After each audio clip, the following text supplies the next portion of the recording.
Hit the like button. Hit the like button. My boy Jay Walk is in the building. Let's get the likes up. See, let's get the likes up. What's good? See you later. What's good? Let's get the likes up. My boy Trayvon James. That's right. Y'all see my boy said, hit the like button before you walk in, man. You see what my boy said? Hit that like button. I want, whatever it is, I want 12 for 12, 15 for 15, 100 for 100. We gonna do it tonight, man. Popeye Jones is in the building. Ball or shut up in the building. Eric is in the building. 702 is in the building. Gregory Brown is in the building. Mr. 221 is in the building. Good hire for the Lakers. Yeah, I told y'all guys, I said Tuesday, but hey, it's late. But I'm going to tell y'all what was going down.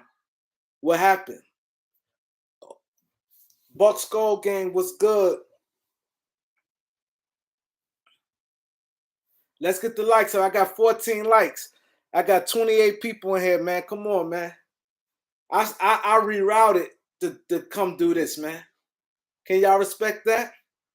I was in the car, and I said, and I came back and did this, man. Can I get some likes? Can I get the 30 likes? I got 17 likes. Can I get the 30 likes? I was on my way out. Eric, my boy Eric Winlow is in the building. Gregory Brown is in the building. Victor from Guatemala is in the building. Kevin is in the building. Nathan is in the building. Can I get some likes?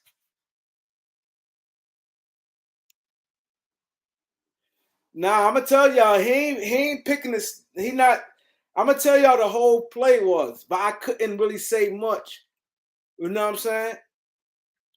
But the Lakers, I'm gonna give y'all some real shit. What happened, man? What was going on, man? But I couldn't say much because, you know what I mean. But I'm gonna say this, man. The Lakers, I'm gonna give y'all some real shit tonight, man. My boy Tron is in the building. Banks, my boy Andrew Bennett, Terrell. I'm gonna give y'all some shit, man. I got a little handcuffs. I'm gonna break everything down to y'all. Y'all gonna be like, yo, make y'all see what went down, man. I have to get some more likes for this one, man. And I'm gonna tell y'all why it happened just now. Damn, man. I was itching to say something. That's why I left it alone, man. And I'm gonna tell y'all why it happened just now. The Lakers is funny as hell, man. They funny as hell, man. I'm gonna tell y'all. Humble Sports is in the building. Can I get some likes? Can I get the 40? When I get the 45 likes, I'm going in. I'm going in. This is where y'all need to be at. I'm going in. When I get the 45 likes, I'm going in. I got 59 people here. Y'all want to be on no other channel but this, man. No other channel for this. Heard Doc Rivers. I'm gonna tell y'all the whole play, but I got handcuffs on some stuff that I couldn't really go in with. You know what I mean? And people in the chat, y'all, what my witness is Buck Skull game. He was asking me. I told him it's not happening. Darvin Ham. I couldn't really say much, but I told him this when he's asking me yesterday, but I couldn't say much. Now I'm gonna tell y'all. I'm gonna tell y'all what happened, man. I told y'all last week that the Lakers was hiring Darvin Ham, right? But what happened was now the Lakers played the smart. Now I seen people saying the Lakers is he picking his own staff? He gonna get some, but man, no, ain't have nothing. The Sixers thing was a smoke screen, man. The Sixers, now I can say it, right? What happened was, thanks for the donation, bro. I'm gonna tell y'all what happened, right? Let me get the 50 likes. I got 75 people in here. Let's get the likes up, man. Nobody giving to y'all like that. That Sixers thing was I ain't gonna say from the beginning, But when I told y'all, it went to the NBA office that they was hiring Darvin Ham, that he was getting a job. I told y'all, I said it's gonna get announced, right? But I'm gonna tell y'all what happened. The Lakers, what happened was it's a negotiating tool, right? The Lakers threw that Doc Rivers thing. I couldn't really say nothing because now I got but what happened was they threw Doc name for Darvin Ham out there because they still was a negotiation thing, but the Lakers agreed to hire Darvin Ham. That's why when people like, oh, Darvin Ham ain't get a second interview yet. I remember he's supposed to get a second interview. So when people saying uh Stotts got his interview, and they's like, oh, because somebody hit me. Oh, Darvin Ham ain't get a second interview. How did that? It had nothing. They told the NBA office that he's going to get the job, right? Don't worry, because the NBA sometimes they want some of the black coaches with Adam Silver. Yeah, Adam Silver. He kind of wants he don't want the heat that NFL owners get. The worst thing you could get is the worst thing you could do is seem like a racist league. Adam Silver's don't want no parts of that. So anytime a black coach is hired, it not saying he jacks for that, but it helps him because you don't want that on your league. How your league grow is other countries is not racist. Is like America's supposedly one of the most racist thing. Like most countries is this racist is not as supposed like America. I don't want to really get into too much of that, right? Because that's not what I'm trying to get into. But Adam Silver thing, forward thinking. Now, when he's showing that they getting talent, African talent, Spain, all European, doing all these different things, they showing that they NBA is open-minded doing these things. And the one thing the difference between the NFL and NBA is NFL is kind of attached to racism. NBA is not. NFL attached to racism. That sometimes block your negotiating maneuvers. You know what I mean? You come off as clean, open-minded. Everybody want to be open-minded. Zulu Nation, thanks for the donation. I'm going in right now. Now I feel a little more comfortable and I could talk. Skull Gang could tell you he behind the scenes talking to me. He kept saying, "Yo, you see some Doc Rivers." What I told you, Skull Gang, I said Doc Rivers not being a coach. You see, I didn't really go in on making videos about this. I'm gonna tell you what was the public thing. Reason why they threw the public thing out there with Doc Rivers. I'm gonna get into that, right? But now I'm gonna get into why it went to the NBA and how things go. It went to the NBA like, he's getting a job. But NBA never really break nothing. They just tell you, like, they want it broken a certain way. But the Lakers did this for Boston. That's Boston playing in the finals. They could have did this tomorrow. I know they don't like to do things on the weekends, but the Lakers big enough, the Laker brand big enough where something like this happened tomorrow. Or they could have did this. Look, think about what the Lakers did today. All this was against Boston. Boston about to tip off, and this news is flooded. Lakers, this is a shot at Boston what the Lakers did. This is a shot at Boston. Because the same thing, I knew this already since last week when they said he had the job. See, look at Buck Scoggin and said, yup. He asked me, and I said, Doc not getting a job. I said, it's not. I can't really get into that. But Doc, but they saying this. Magic Johnson won LeBron. I said, he's not getting the job. I told him this. But I couldn't, my guy, one thing about me, and I'm going to respect him at the end of the day. You know what I mean? When he tell me I could say something, don't say nothing. When he tell me, yo, listen, you can speak on this, but don't, like, a lot of stuff I'll be held back. Some stuff like, nah, go rock, right? This news supposed to be broke early in the week, right? But the thing was, this is a shot at Boston. All you hear all day on Boston. They look for time they did it. Boston, the game about to come on. Lakers, everybody know Lakers generate news. That today's news is going to outshadow Boston. Outshadow it. The Lakers could announce this at 10 o'clock in the morning, right? And by the time now, it'd have been dying down. You see what I'm saying? By now, like San Diego Lakers broke this news 10 o'clock. It'd have been dying down. They shot this at Boston. And what they did, they shot it to Shams or Woj. Them guys not going to be like, oh, they don't care about NBA elegance and be like, oh, no, we can't do that because if Woj get the news, he's not going to say, man, I can't do it because the Celtics about to play. NBA really don't like the way it went like this. They want everybody to have their moment, right? This is a game 5. If leaving up to Adam Silver, he didn't want the news out right now. But the Lakers, if you tell insider, they not hold. Everybody want to be the first to break stuff. Just like right now, everybody running on the internet to get the traction. Right now, everybody probably whoever got a channel talking about this right now. So now what happens is this the Lakers doing to them, right? The Lakers putting the foot on Boston right now. You know what I mean? Lakers saying F Boston. Right now, they threw this is a bomb. Let me tell you this. The Lakers don't like the news on the weekend because it's a slow weekend. They like the news Monday through Friday. NBA like love news Monday through Friday. Technically, the Lakers are big enough brand with tomorrow's no games tomorrow. No games. They could have did this tomorrow or they could have did it at 10 o'clock today, right? And announced it. Don't think that everything got finalized just that quick.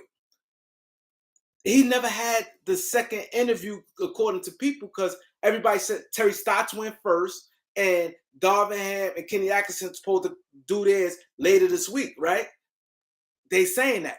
He ain't do it. And I saw somebody come to me, oh, Trevor Lane and how you said Darvin Ham got hired and he ain't even do a second interview yet.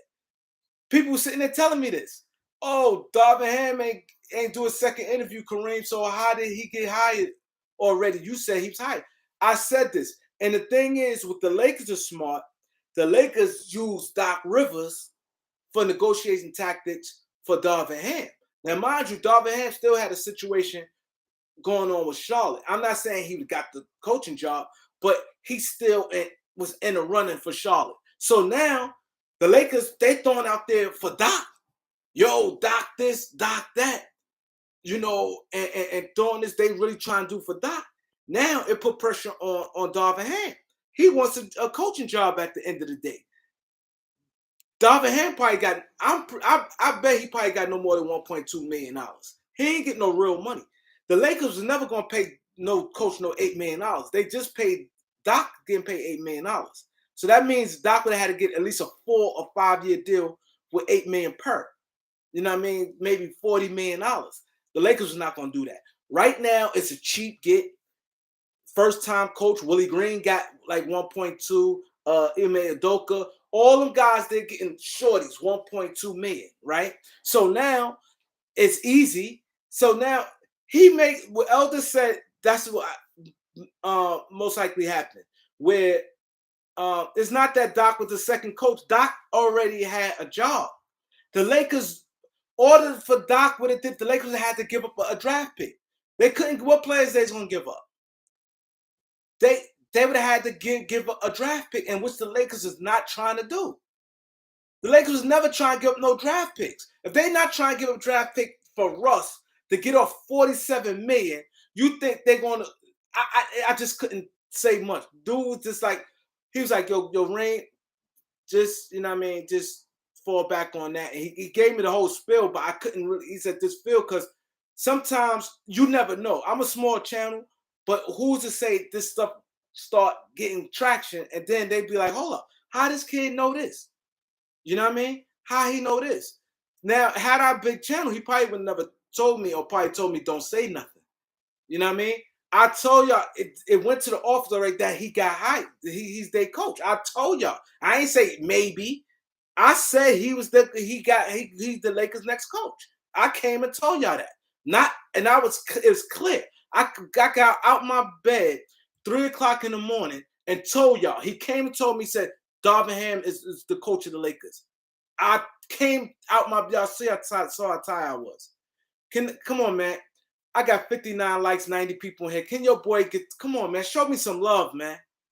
Show me some love, man. I told you guys this, and I told y'all the whole thing, and I told y'all this week, But what happened was now is the negotiating thing. Now, Darvin Ham people may be, I'm just assuming this part. Maybe his agent probably like, we want $3 million a year. Because now everybody in Laker Nation like Darvin Ham, Darvin Ham, Darvin Ham, Darvin Ham. So maybe his agent probably was tweeting out. Maybe his agent probably was like, yo, seeing, because sometimes, let me tell you this, what the problem people do. People sometimes overstep their boundaries. They try to get too cute. And see, that's one thing, I'm gonna give myself a little praise. One thing about me in life, and this is a thing for all you guys there, man. In life, never overstep. Think about what you're about to do, because sometimes people feel a press. Like a lot of these guys be on YouTube, they get a lot of subscribers, they start poking their chests out and be like, what? Yo, well, leave my channel, you, and start cursing you out and disrespect you, and you don't supported this guy, then gave them money, did all type stuff because you don't agree with them, and now they got a lot of subscribers. They tell you go kick rocks. They start telling you kick rocks. They feel themselves, and then when shit start happening and they see their numbers going down, and they be like, oh shit. Now they want to sit there and kiss your ass now. Now people want to be nice to y'all. That's the same way how people is in general. That's why you have to, that's why I ain't gonna lie, I'd be like, damn man, I wish I never went the route of the streets. I'd be regretting that a lot of times. I'd be like, damn man, I wish I'd have stayed in school, continued playing ball, doing yada yada yada. But I ain't gonna lie, by me being out there, it made me so strong and so powerful. I'm a survivor. Like I'm gonna be honest. I'm that guy because if anybody know me, I've been around. I got a lot of guys that's not here. And I've been around, I've moved and shaped. Like I'm really that guy. And for me to be able to move and you know what I mean, still be here. To thank God I'm still here, right? Because I don't overstep, I don't be cocky. I know understand, you know what I mean, what it is. You know what I mean? I never underestimate the next man greed. I never sit there and say, oh, nobody won't do nothing to me. They know what it is. You gotta be on point. And see, what happens is a lot of times people poke their chests out and it backfire on them. So I'm assuming this part right here now. What I think probably slow things down with the Darvin Ham thing. Now, right soon when they said the three finalists, Darvin Ham, Stouts, Terry Stouts, and Homeboy, right? Soon they knew them, and everybody, Darvin Ham. This was like the runaway favorite. Now his agent probably would start poking out his chest to the Lakers and probably be like, yo, because I told y'all right then, Darvin Ham getting the job. So what I'm thinking, because this happens a lot, the agent probably start poking his chest out, yo, we want, now mind you, Willie Green and Doka and Mobley from Orlando, them guys got short money, 1.2 million. They ain't getting no Doc. Popovich get 11, Doc get 8, and Nick Nurse gets 6. After that, it's like a drop off, and Spoelstra think he get like 5, and after that, like no coaches, and what's name get a couple dollars, Thibodeau, but a lot of these coaches ain't getting no money. You know what I mean? So now he probably thinking he hot shit, and probably his agent, yo, Laker Nation with Darvin Ham, and he probably was on the negotiating table, probably was talking, yo, we want a 3, 4 year or 5 year deal, $15 million, $3 million a year. So Lakers probably like $3 million a year, 5 year deal. We ain't doing that. This is what we want. We talked to Charlotte, this, that, and the third. Okay. You want that? Okay. Oh, Lakers interested in Doc Rivers. Now they dumping Doc Rivers. Now he probably shook them in the boots. That's smart what the Lakers probably did. Now, right after I said that, Doc Rivers' name started popping. So this, I know how the tactic works. So now Doc Rivers' name popping. they probably tuck their tail like, oh shit, what we done did? Okay, what it is? 5 million for 4 years, or 5.5 million for 4 years. We'll take that. Oh yeah, yeah, y'all gonna take that, and we gonna give you. We want 3 coaches or 4, like what Elder saying that they may give them some room. Just like with the record labels, I tell you, in the music business, they do that. Like if you have like 10, 12 albums, especially a new artist, they telling you, okay, you can do 5 songs on your own, but we controlling everything. We're gonna control your producer. We're gonna tell you this song we like. We tell you this song that's coming out first, and we you doing the video for this song. You really have no control. You know what I'm saying? This is what the music business do to you. I know this because I know a lot of rappers. You know what I'm saying? But this now, that's what the Lakers did. I'm 9 times sure that's what happened. They got cute because it's supposed to Ben came out. Now, what the Lakers probably did, they probably agreed to something. Lakers probably like, okay, all this Boston. Okay, we're gonna drop the bomb. Nobody ain't gonna talk about Boston and Miami. It's about Lakers hiring Darvin Ham. You know what I mean? That's a shot because NBA really announce it at 10, 11 o'clock. This way you have 7, 8 hours. You know what I mean? It's dying down now. Now people could join the playoffs. I ain't joining the playoffs. It's Lakers. Like right now, look at this. I got 117 people on here, and the game about to come on. People are like, fuck the game. I want to hear Kareem talking about Darvin Ham. What's going on?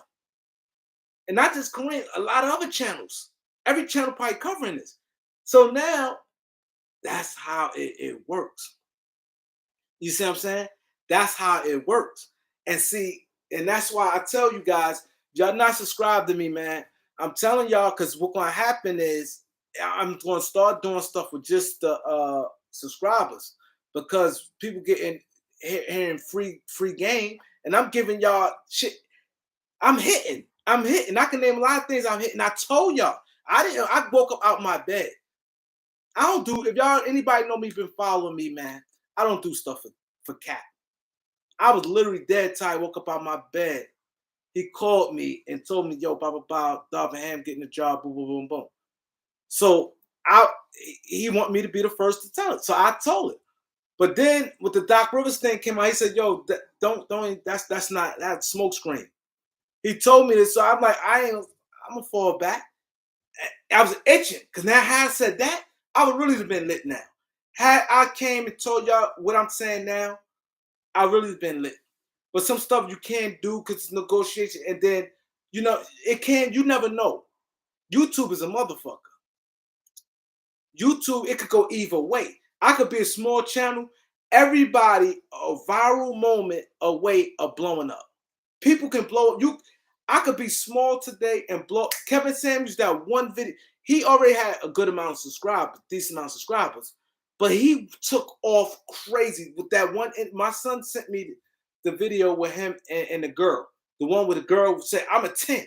She dropped herself all the way from a 10 to a 5.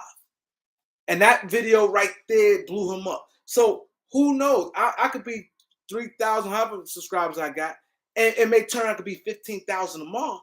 Because something I may do a hit and boom, I can just blow up like that. That's the thing about the internet. You never know. So I can't sit there and be like, oh, nobody watching this channel, but it can go and take off. You see what I'm saying? Marlon, thanks, Marlon, for the donation, bro. I really appreciate that, man. I really appreciate Marlon with the donation. You know what I'm saying? Aaron, what's good? Aaron said we need the stream. I'm do the stream, y'all. I'm gonna come back and do the stream, y'all.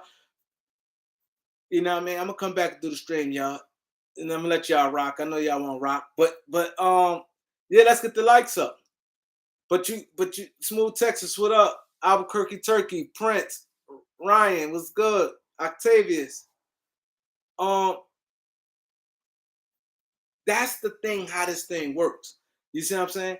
And he said, yo, I got you.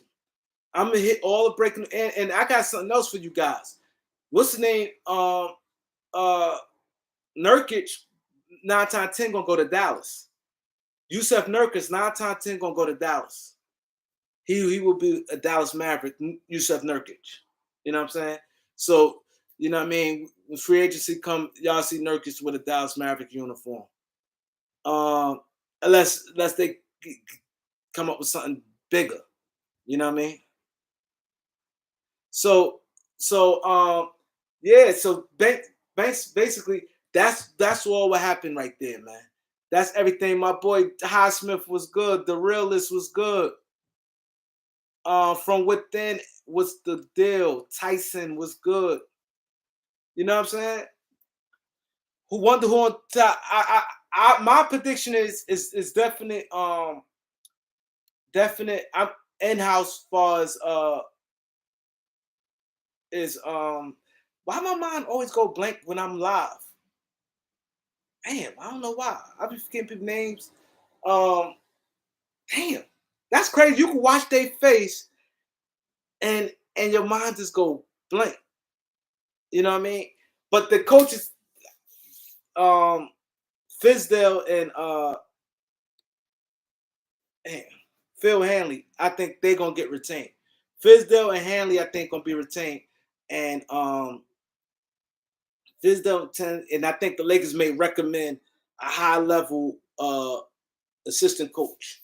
I think Phil Hanley and Fizdale is just what it is, and I think the Lakers going to put a big coach in that seat, and that top assistant. I think he may get the second and third assistants after that. That's what I'm thinking. You know what I'm saying? A lot of times people overplay their hand, though. People overplay their hand. They do. People. Oh yeah, I think they definitely gonna get experienced assistant coach. But people overplay their hand a lot of times, man, because people start reading their own press. They start thinking they shit and lose out on things. I don't think we getting no Kyrie. I don't see we getting no Kyrie, man. Yeah, I think we'll keep Phil Hanley. Terry Stotts. Some people they prideful. Like a guy like Terry Stotts might be like, I'm not going to be no assistant to no Darvin Ham. But he probably wouldn't mind being assistant to a Doc Rivers. He probably wouldn't mind being assistant to Rick Carlisle. You know, some people feel like I'm not gonna be assistant to certain people. Like, you know, he may look at him like, what? Like you know what I mean?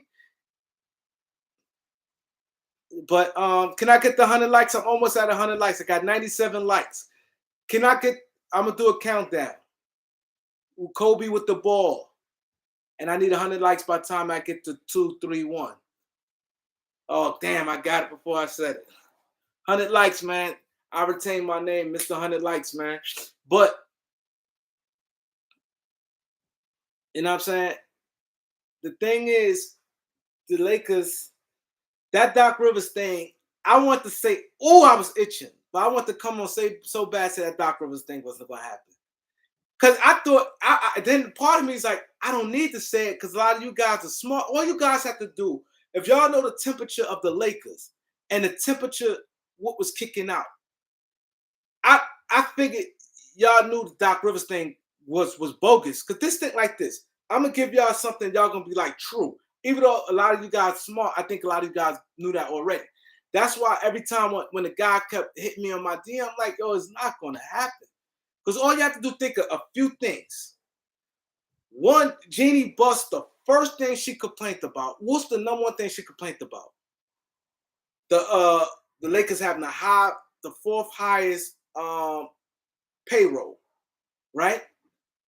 I don't know how much Frank Vogel was getting. I'm figuring Vogel probably was getting $2 million, $2.5 million. I'm figuring this. I don't know, but he wasn't in the top thing. Cause mind you, when he got hired, Jason Kidd got good money for being the lead assistant. J.J. Kidd, I heard, got $1 million just for being assistant. So I'm going to say Frank Vogel might have got 2 or 1.8, right? Now, you're not going to come from that. Now, we all know Doc get 8. And Doc, if you want Doc that bad, he's not going to say, oh, I'm going to leave this job and get less money. Do y'all think, I'm going to break down a few things. Do y'all think Jeannie gonna sit there after paying. She already complained about the payroll. Mind you, that don't have nothing to do with the salary cap, but that's still money coming out they bank. When it's not like Doc is, let's just keep it real. It's not like Doc is a hot coach. It's not like Doc is a Popovich or Doc is a Steve Kerr, a guy that won a lot of championships, or Phil Jackson. He done had too many blunders on his record where, like, just get him $8 million. Like, what did he did lately? Like, you know what I mean? He didn't have it where nobody gonna sit there and want to jump and pay somebody $8 million, and you getting all these coaches for $1 million, $2 million, things like that, right? So on that end alone, I figured you guys already knew and was like, hold up. I don't see her coming on to pay some $8 million. Now, mind you, he would have to leave. He'd have to get a fresh contract with the Lakers. And now fresh contract, that might have been 5 years, $40 million. You think she's gonna pay $40 million on a coach? And then you already then one thing I think part of it like, hold up. Bron may play 2 years. So after this, we might not win a champ. I'm not paying that much for no coach. So now this is what you're getting. So now that's one part of it that I didn't see Jeannie, the Lakers doing. Right? Alone, just Doc Rivers contract alone. Right? Now, he was a free agent coach and have a job. It would have been a little stronger. But I think they still would have had a problem because the Lakers already said they want to scale back on chasing names and they want to start picking the right guy. They said, I'm going to start doing the right thing. They're seeing all these other coaches just do the right thing. Forget the names. Then Doc Rivers' is not really good if you think about it. It's decent because at the end they want the same. We want a championship, but then like I said, now Vogel won a championship. It's the same way how Nick Nurse won a championship. They all got one championship. You see what I'm saying? So now what happens is that was one thing that y'all should know right there. It would have been a hard pill for the Lakers to swallow. The number 2 thing, you would have had to give compensation to Philadelphia. He was no free agent coach. Now, if the Lakers didn't want to give up the coach, now, if the Lakers, that's another thing. If the Lakers, quote unquote, might have had some deals on the table, even if they probably wasn't right, but they was hell-bent not giving up a first-round pick, trade deadline, where they still had a chance, possibly could win a championship. Possible it wasn't good at that time, but they was like 7th at the trade deadline. Lakers like 7th. So you think if they wasn't willing to do that thing and then come strong, like we're not trying to give up no more first round picks. Do you think they'll do it for a coach? Number one, a coach. It's not like I said. It's not like it's a Popovich or a coach that. Number one, if the Lakers would have got Doc, Jeannie and them know this. It would have been a lot of media backlash. A lot of people, some people would probably been like cool with Doc. Then a lot of Laker Nation would been like, no, would have been frustrated. So now you would have had a half, at least a pissed off fan base, but then you might have had some. So now, what's the benefit from the Lakers? See, when anytime with anybody, especially an organization, when you hire somebody, you want the support of your fan base to be cheering it. Because if your fan base support the hire, if it don't work, it won't really bite you in the butt like that. If it don't work. If they support your hire and it don't work, they'll be like, well, we all wanted it. So nobody can say nothing, right? But if they against the hire and it don't work, oh my God, you ain't gonna hear the end of it. The Lakers know this, right? Same thing like a draft. You draft a player, like when the Knicks draft Porzingis, and the Knicks, I'm in New York. People were so frustrated, all in the newspaper. I mean, it was so much frustration. People was like, I had people, Knicks fans, frustrated, right? Had Porzingis didn't work out, it would have been real bad on the Knicks. By him turning out to be a good player, it helped. So anytime a franchise, especially more so a draft and a coaching hire, because trades and stuff it don't be in the media. It's happened. So trades is really not, or free agency, a free agency, draft, or coaching hire. Because coaching hire, 9 times coaching hire, you always hear the candidates. It's 4 or 5 different people. Then your fan base want this, your fan base want that. The same thing like a draft. Prior to the draft, if you got the 5th pick, 8th pick, you got people want this, want that, and then you know what I mean? Like free agency, but trade, not trade, because trade happens and it'd be like the blink of an eye type thing. So you really don't get no real traction on that. You know what I'm saying? So now, Jeannie, think about Jeannie already. The organization took a hit, right? So now she's sitting back like this. If she's seeing this. If we hired Doc Rivers, they's gonna get some backlash. Lakers got some backlash. So boom, they got backlash. Then when they had to give up a draft pick, you really got killed. You really got destroyed. And then you pay him $8 million now, the money affecting you. So now you spending extra money that you could have got a cheaper route. It's not like Doc automatic gold. See, that's the thing.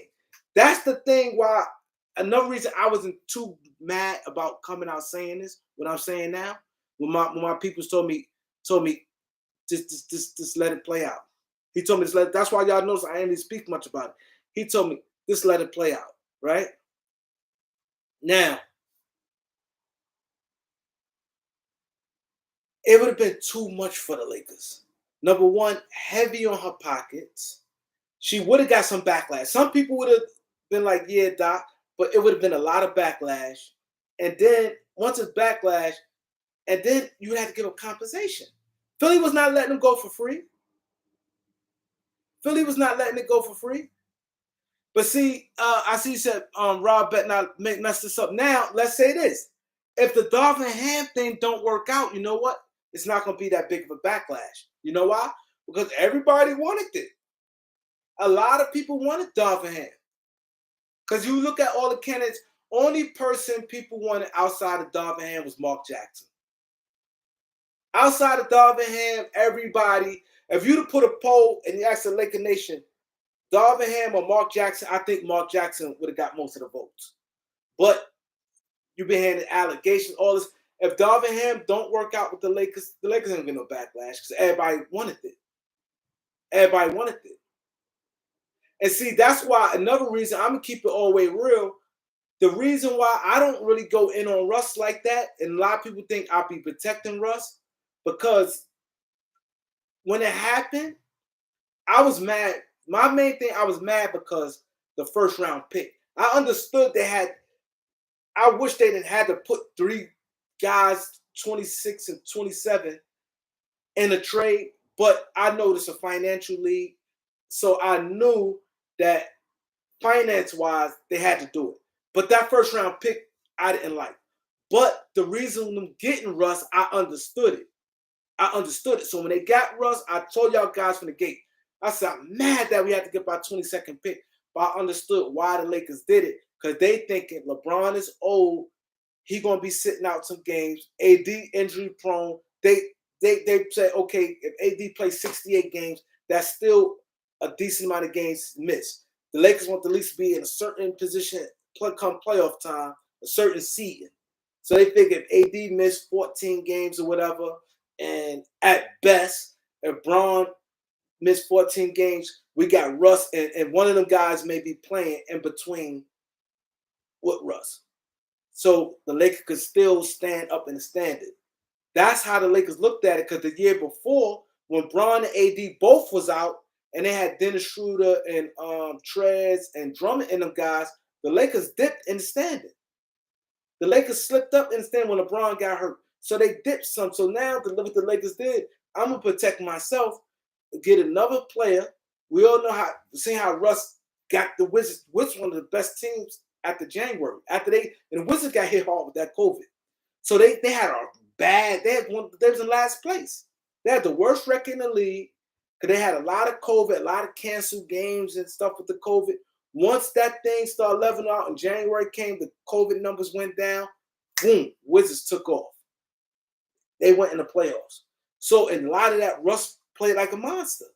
So I understood why they did it. So I'm not going to be a hypocrite and be like, oh, that was so stupid. This, that, and the third, boom, boom. I'm like, I understood it. It didn't work out. It didn't work out. And then a lot of me also saying that I know I play basketball.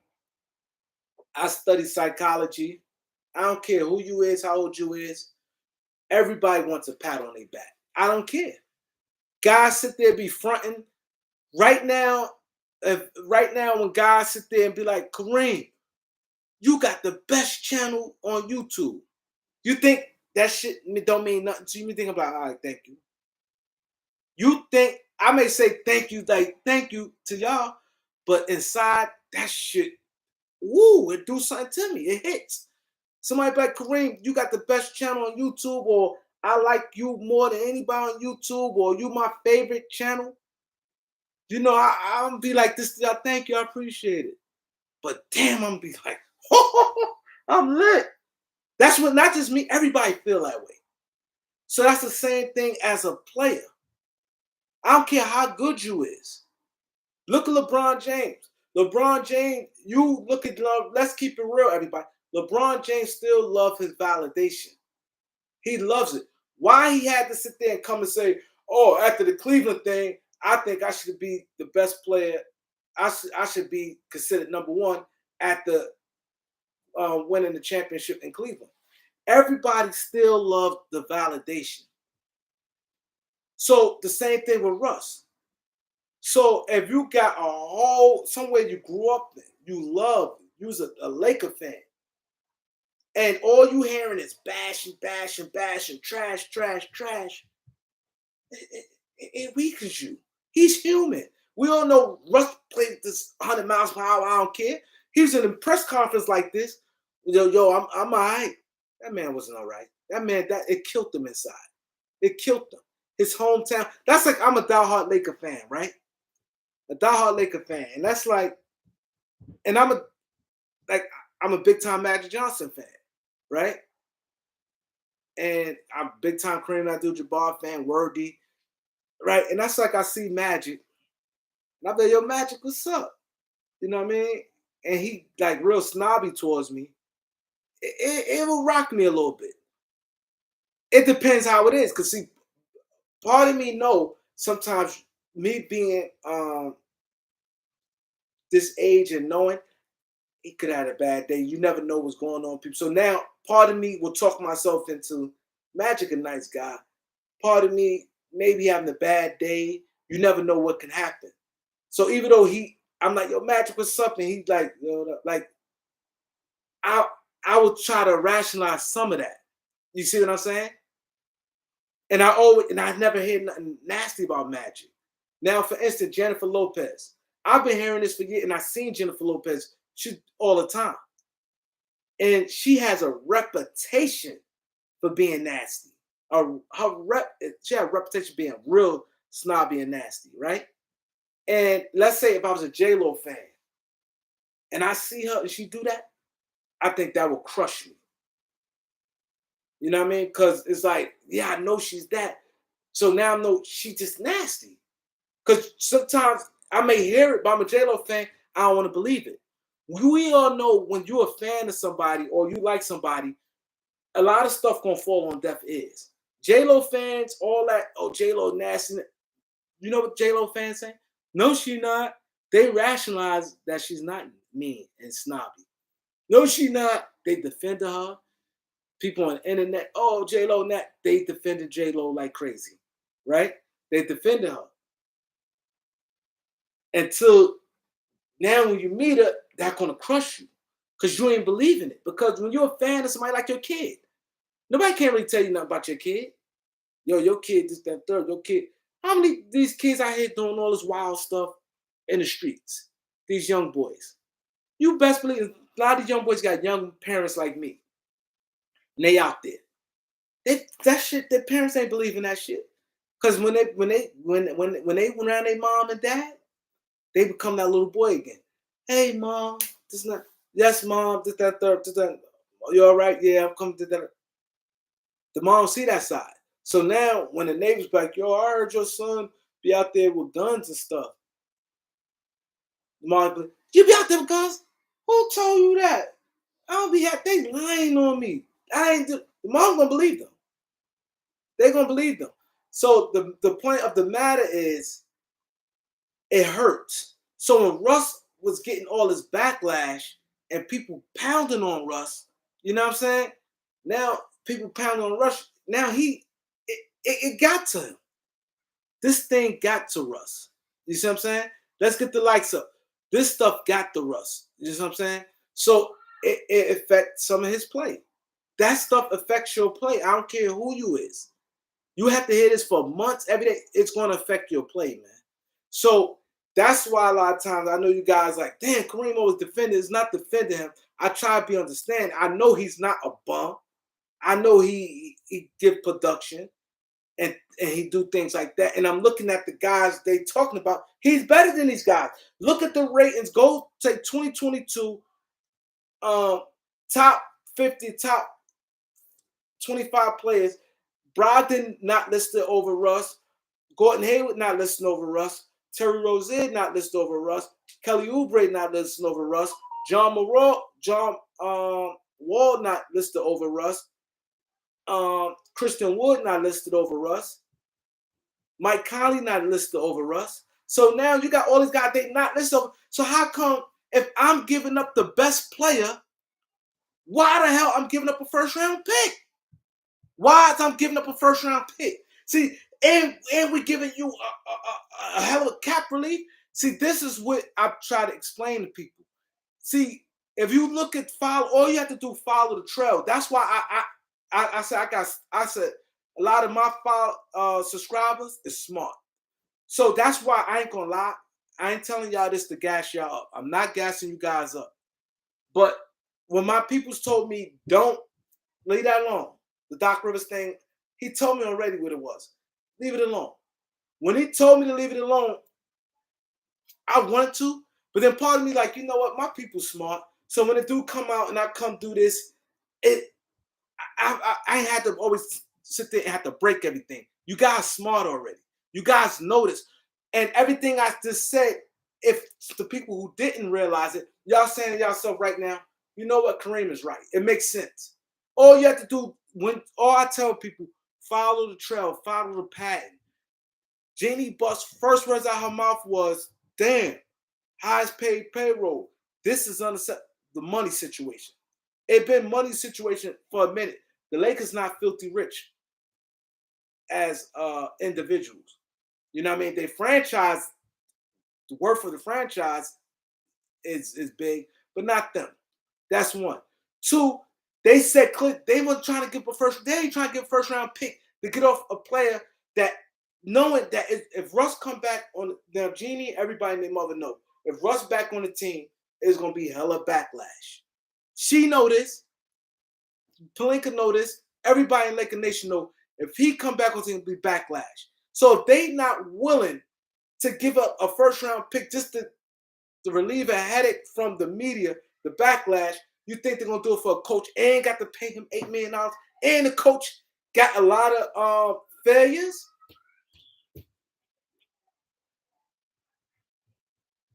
A lot of coaches got a lot of failures. I mean, Doc got a lot of mishaps. I'm not saying Doc is a bad coach, but the reality is, when your team lose the way you lost, it always gonna go on some. The coach is going to take some blame on it. It is the reality. The players and the coach. It's not going to never be one way. 3-1. If you come back to 3-1, everybody gets the blame. Your team come back, you lose 3-1, everybody gets the blame. The coach and the players. So now it happened a numerous time, and then you never get out the second round. After you left Boston, you never been out of the second round. After you left Boston. Before Boston, you never been out the second round. You only did it twice when you went back-to-back championships. Well, you lost one finals and you won one. So 2 times out of 20-something year career, you only got the second round. And like they said, the coaches you replaced. You replaced it, Vinny Del Negro. Vinny Del Negro was winning 56 games, 55 games with the Clippers. He didn't get out the second round. They hired Doc, paid Doc 3 times the money they paid Vinny Del Negro, and it's the same results. The exact same results. Same with Philly. Doc got double the money Brent Brown got.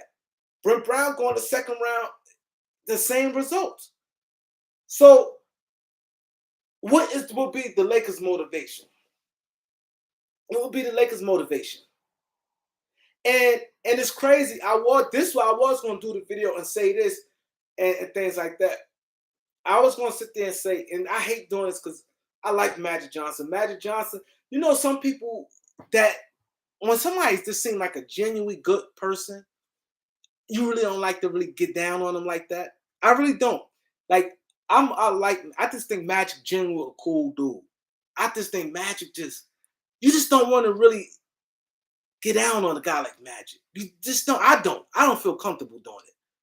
So just like when I say, like, when I have to sometimes, I hate doing it. Y'all hear me sometimes like challenge some things with Trevor Lane. I hate it because I really think Trevor Lane is genuinely a good person. I think meeting him, if someone meet him and talk to him, I just think he's just a good ass human being. Trevor Lane strikes me as a good ass human being, a good person, good hearted person. He won't hurt a fly. He don't have a negative bone. I just think he's genuinely a good person. And I really don't like really saying anything combating Trevor Lane. I feel a little better doing it when he has other guys. This is why I could throw the blame on them other guys when I could say things to the little guy Sean or the other guys he be having on there. I could kind of get at them without really saying it with Trevor Lane. But I just think that sometimes it takes, I'm like, man, this man got 400,000 subscribers. Like, and you as a thing, you're not telling it how it is. And you just saying it. That's why I like to give a little breakdown to the situations when I say certain things. I don't just say nothing. So I try to give y'all some understanding. This, like I was explaining when me Elder the other day was going back and forth talking about the trade. And Elder's like, oh, I take he said he'd take, me and both said Terry Rozier and Kelly Oubre. And so he's like, you need another player to match the salary. So I said PJ Washington. He said Mason Plumlee. So I'm saying to myself, why would you take a lesser player when you the Lakers, and not just the Lakers, the rule if you is a general manager, you better get, if you can do it, do it. Why, if you knowing clearly, okay, this player has more trade value. He said, oh, Plumlee got more trade. Come on, Plumlee don't got no more trade value than no PJ Washington. He don't. And PJ Washington is this about right now of their career. If you always go for the better player. You always go for the better player if you can do it in the trade. Why sit there and take less? And it's not like, okay, now Plumlee was like made. Now let's say Plumlee was somebody like a Clint Capella. But let's say a Clint Capella, but with Plumlee contract. Like a perfect fit, someone who blocking everything in the middle, and like a perfect fit, and you look at free agency, ain't nobody touching that. Then you'd be like, okay, cool. Like, you helping all your needs. Plumlee skill set, he set good picks, and he occasionally he get you some decent lobs. But his lobs is different. He got ups, but you know some people got ups, but you never see him like really catching it on people and dunking on them. Like, I like Plumlee, right? But if you look at PJ Washington is like a whole nother thing he gives you. He gives you, okay, when you play small ball, and he could switch a little more. He got long arms. He's 6'7", but he got long arms. But not only that, PJ Washington got the stuff that when he come off your bench, he gonna play. He go and he get an and one. when it comes time to play against the Clippers, someone he got that dog in him. Plumlee don't have that in him like PJ Washington. And that's what the Lakers need. PJ Washington, let's say we play the Clippers. And then mind you, who always kills us when we play the Clippers? Marcus Morris. Now you put him on Marcus Morris, he coming back, fighting back. He got that more that rah-rah in him, and he be like, yeah. He get a dunk, that what? High-fiving. He give you that extra little boost, right? Plumlee is more of a laid-back type of guy, come play, like he's there, but PJ Washington give you more of that coming off the bench. He may get a dunk, what? And he gonna battle, may get in, and him. You can see him and Marcus Morris getting into a little altercation. You know what I'm saying? You can see that. Then that stuff helps. And then not only that, he's 23. Why I'm getting a 32-year-old? If Charlotte sit there and say, okay, I'm giving you Terry Rozier, which is what, 27. I'm giving you Kelly Oubre, which is 25. And Lakers, you can pick between a 23-year-old PJ Washington. Yeah, he undersized, but not as a power forward these days. I don't consider undersized because you got basically small power forward. He undersized center, but he plays some center too because he's strong. Or 32-year-old Miles Plumlee, where a 23-year-old guy that got a chance of getting better. He's still improving his game. Miles Plumlee is tapped out. He is what he is. For anything, his production may go down. Why in the hell would you pick that and you get that? And then, like I said, you got a pool of guys in free can do that you get in minimum contract. Right? You got a pool of guys you could get in a minimum contract. You that may be a better shot blocker than them or a better rebounder than them. That's what I was trying to explain to Elder. When you doing a trade, you better, if you got a chance to, if you could get all the best, get it. Worry about position and all that. His thinking was, I could just Plumlee can I'm getting a center that can play next to AD, and I'm getting a wing. I'm getting it. Let's not get cute. Let's just do the right thing. The right thing is the best player, because now, let's say you're not. You say, okay, now look how I flipped PJ Washington. Now, don't that look better? Now you go to Houston. You go to Houston and say a 23-year-old PJ Washington that's climbing up, and a Taylor Horton Tucker for Christian Wood. That deal looking like, okay, now we got two players that can, they're getting better. You always do that. You always do that. That's what I was trying to explain. If you have a chance of, if Charlotte say, okay, we got this part of the deal done. We agreed to Russ. We're gonna take Russ and a first round pick from you guys, the Lakers. We're giving you Terry Rozier and Kelly Oubre. Now to make the money match, go ahead. We're gonna kick back like this. Tell me who you want. You want PJ Washington or Miles Mason Plumlee? You gotta go with PJ Washington. You got to. The younger and the better player. Forget about the center, because like I said, you know how many minimum guys you can get. And I think, and then with the Lakers, Plumlee at best may play 20 minutes a game at that center spot. So why get a guy 20 minutes a game and you could go in free agency and get that? And some guys, Whiteside is a better player than Plumlee. He's a good rebounder and he's much better shot blocker than him. You got Damon Jones. Even played not. He said, they don't go back down Drummond role. But Drummond's a better rebounder than him. I'm not saying the Lakers will do it. I'm just saying there's a lot of centers. You got Nurkic. You got a lot of centers that's free agent that you could just. You got a lot of free agent centers that you can just grab. Okay, 20 minutes. Come here. You got that. So if I can get that there, You can easily put it this way. This is a perfect example. Now, let's say the Lakers used their $6 million to bring Malik Monk back, right? So now you got PJ Washington and you got PJ Washington, you got Plumlee, right? For the minimum contract, do you think the Lakers going to get a better player than PJ Washington? Now, if we say, okay, let's say we get Plumlee, and now we're trying to fill that position as a backup 4, and we only got minimum contract left because we're using the $6 million on Malik Monk. So we got minimum contract. Is it going to be a player better than Malik Monk?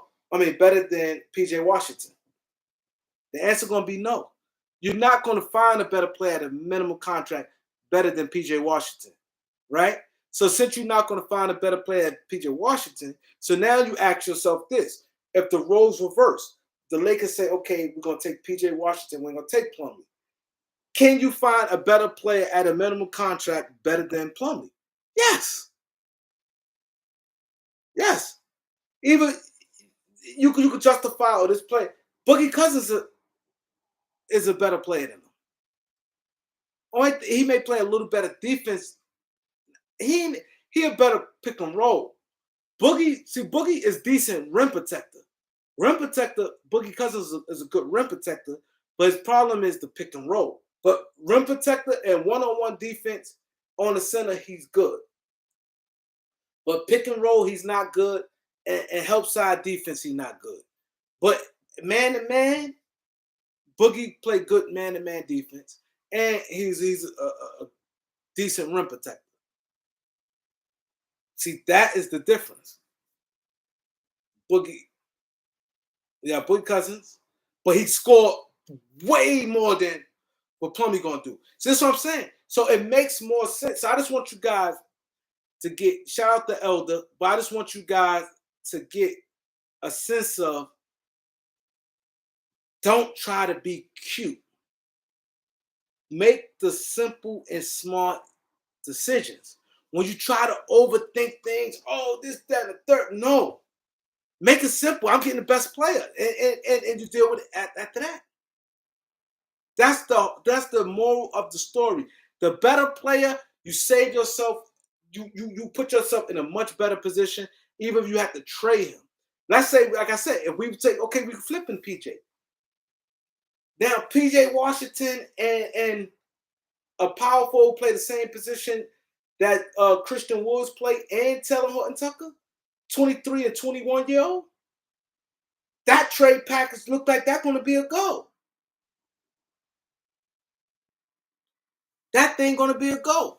So that's the point. The point of the moral of my story or conversation is keep it simple.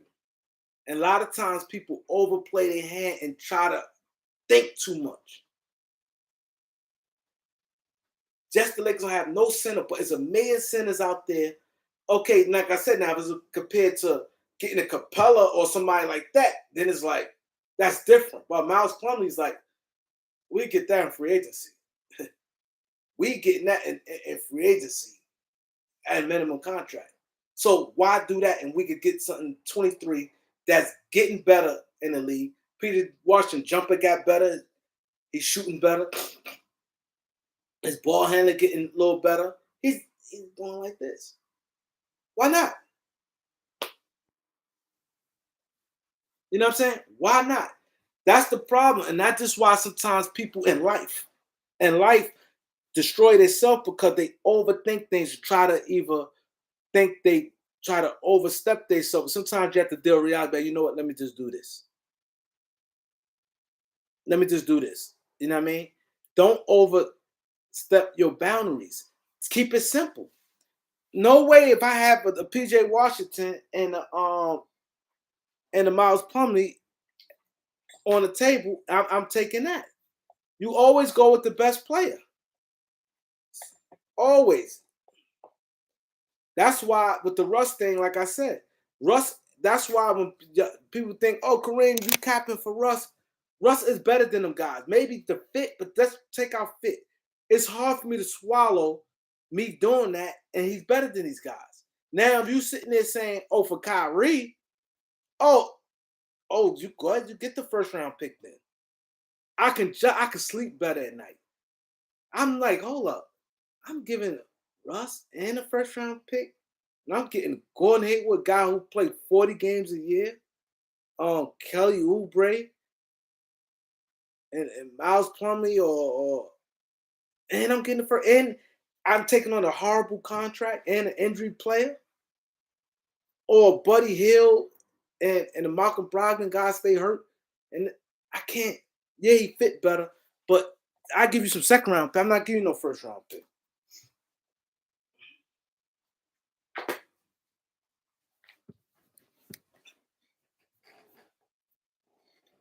And then I tell y'all, draft picks. I'm gonna tell you, everything is gold. I mean, platinum. Cap relief in the NBA is platinum. First round draft picks is platinum. Trading for a star player is platinum.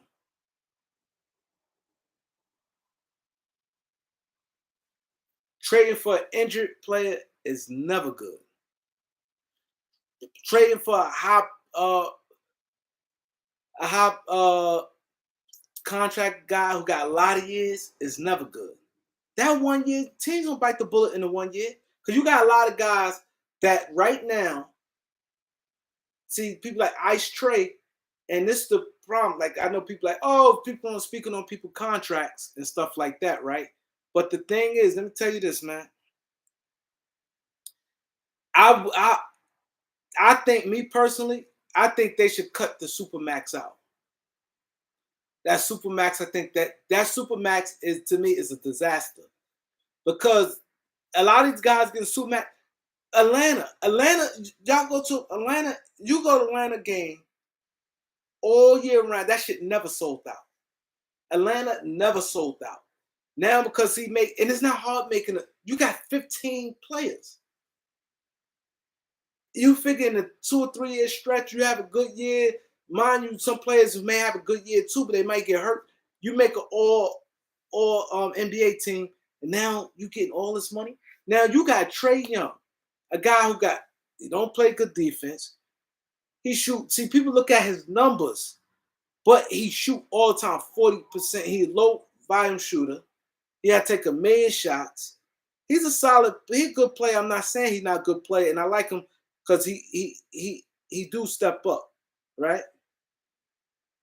You know what I mean? He do step up, right?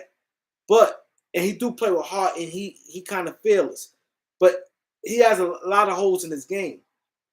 So now you playing in a market where you just don't sell out. You don't make the money coming in Atlanta. Atlanta don't sell out. Atlanta. One thing about Sacramento, people can't go to the games. Utah, they go to the games.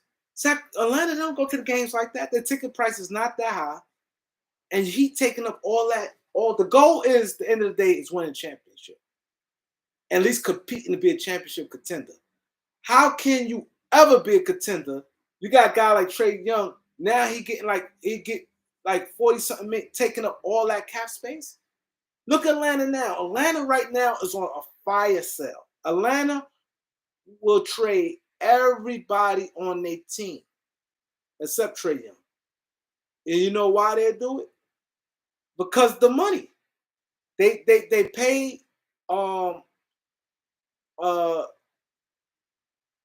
they pay John Collins. They like, you know what? We overpaid for this guy. We could get somebody, might not be as good as him, but way cheaper route. They want to get rid of John Collins. They paid Gallinari. They want to get rid of Gallinari. They paid Clint Capella. They want to get rid of Clint Capella.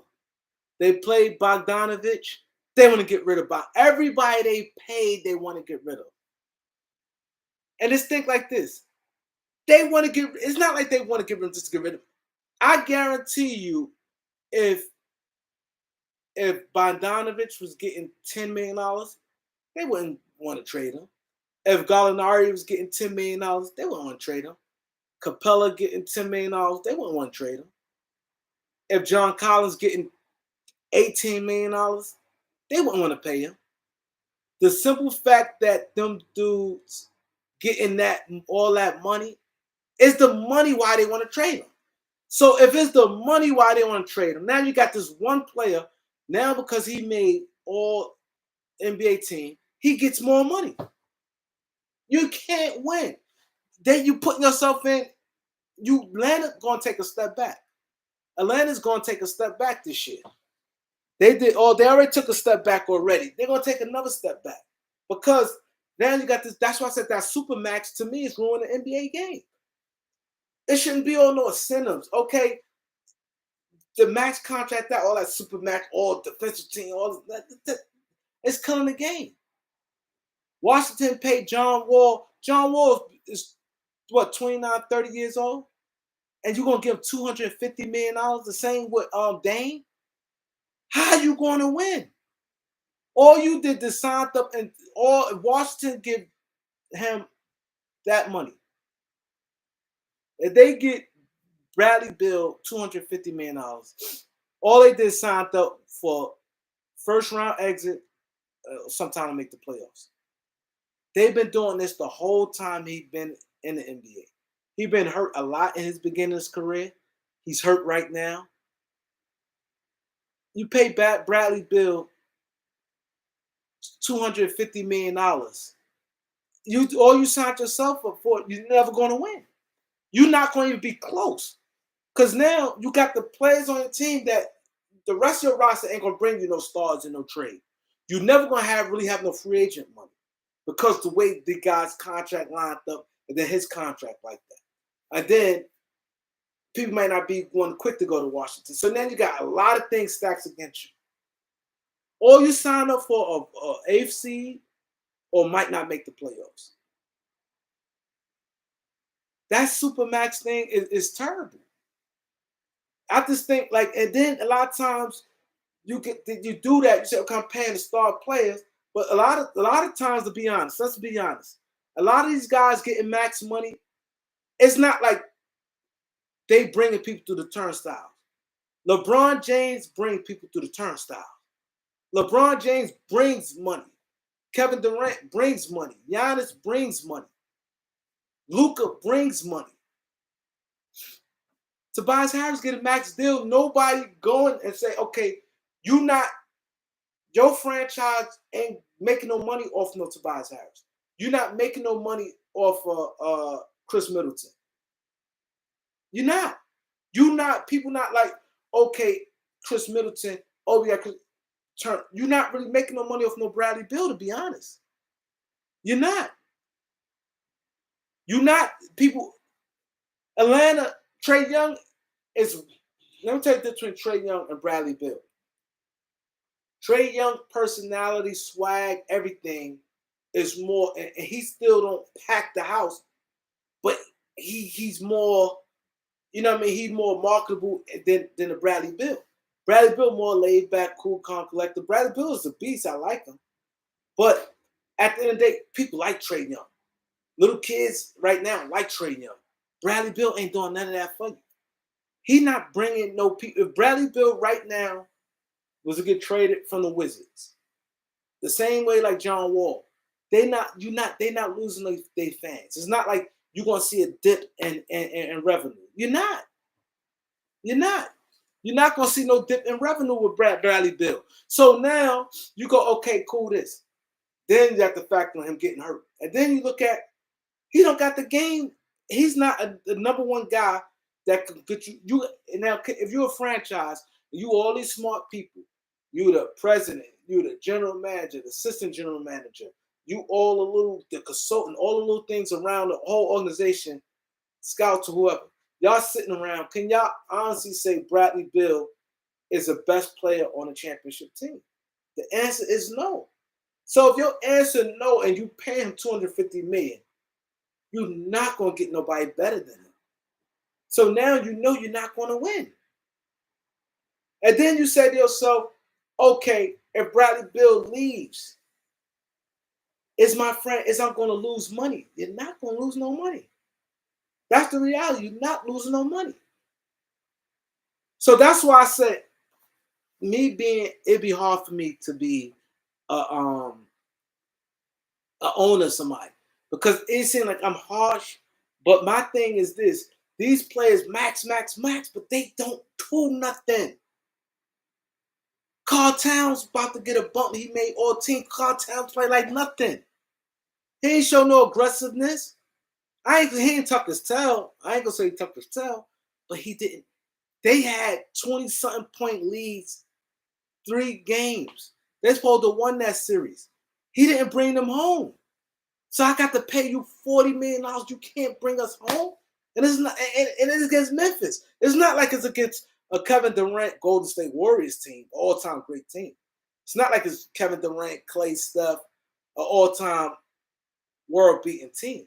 You lost to a John Morant, a guy that's new in the NBA, and a bunch of guys that's just a bunch of guys. And y'all talent level is the same. They got a better record, but y'all talent level the same. Match them up. Minnesota might have more talent, but it's the same talent. After John Morant, Minnesota got the rest. You go John Morant, Carl Towns. Right now, you can say that's even. After that, Anthony Edwards got the next person. Then D'Angelo Russell got the next. And then we now know what it is. And they still lost. What are you paying for? See, this will bother me if this is why I think it'd be hard for me if I'm in negotiation. You guys, a lot of these guys in NBA is overrated. People look at numbers. That's why I tell you guys all the time, man. Please watch the game. You ain't see the game, okay, cool. Don't start when anybody who's always throw out stats.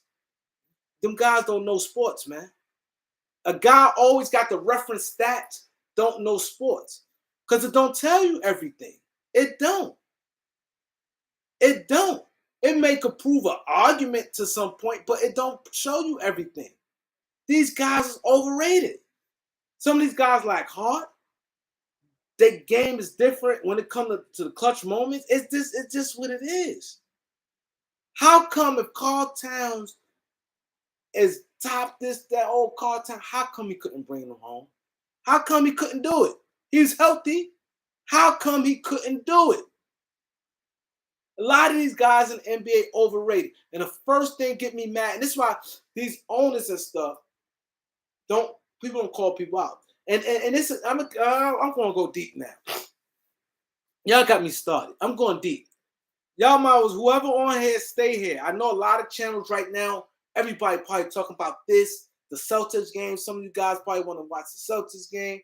Some people probably other channels. Let's see what they talk about. Stay here. Everybody stay here, man. And this is what it is. Everybody stay here, man. I'm gonna tell you what it is. I'm gonna give y'all I'm gonna just be totally honest with you guys. The stuff I'm saying, people want to say this stuff, but they can't. Because I'm just being honest. Oh, a white person can't say some of the stuff because people gonna say they racist, which I don't think they racist. But let's say this: if Brian Windhorst and some of these guys start talking against a lot of these guys' contracts and say, oh, they ain't doing that, talk about black guys, people gonna deem that as racist.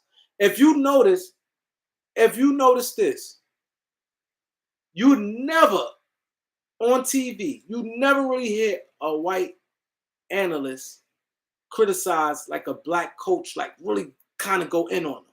They may say, but you can see they pulling back because it was like a lot for black coaches to start coaching in the NBA. So they really look how they pull punches. But look when it comes to like, oh, they will do it.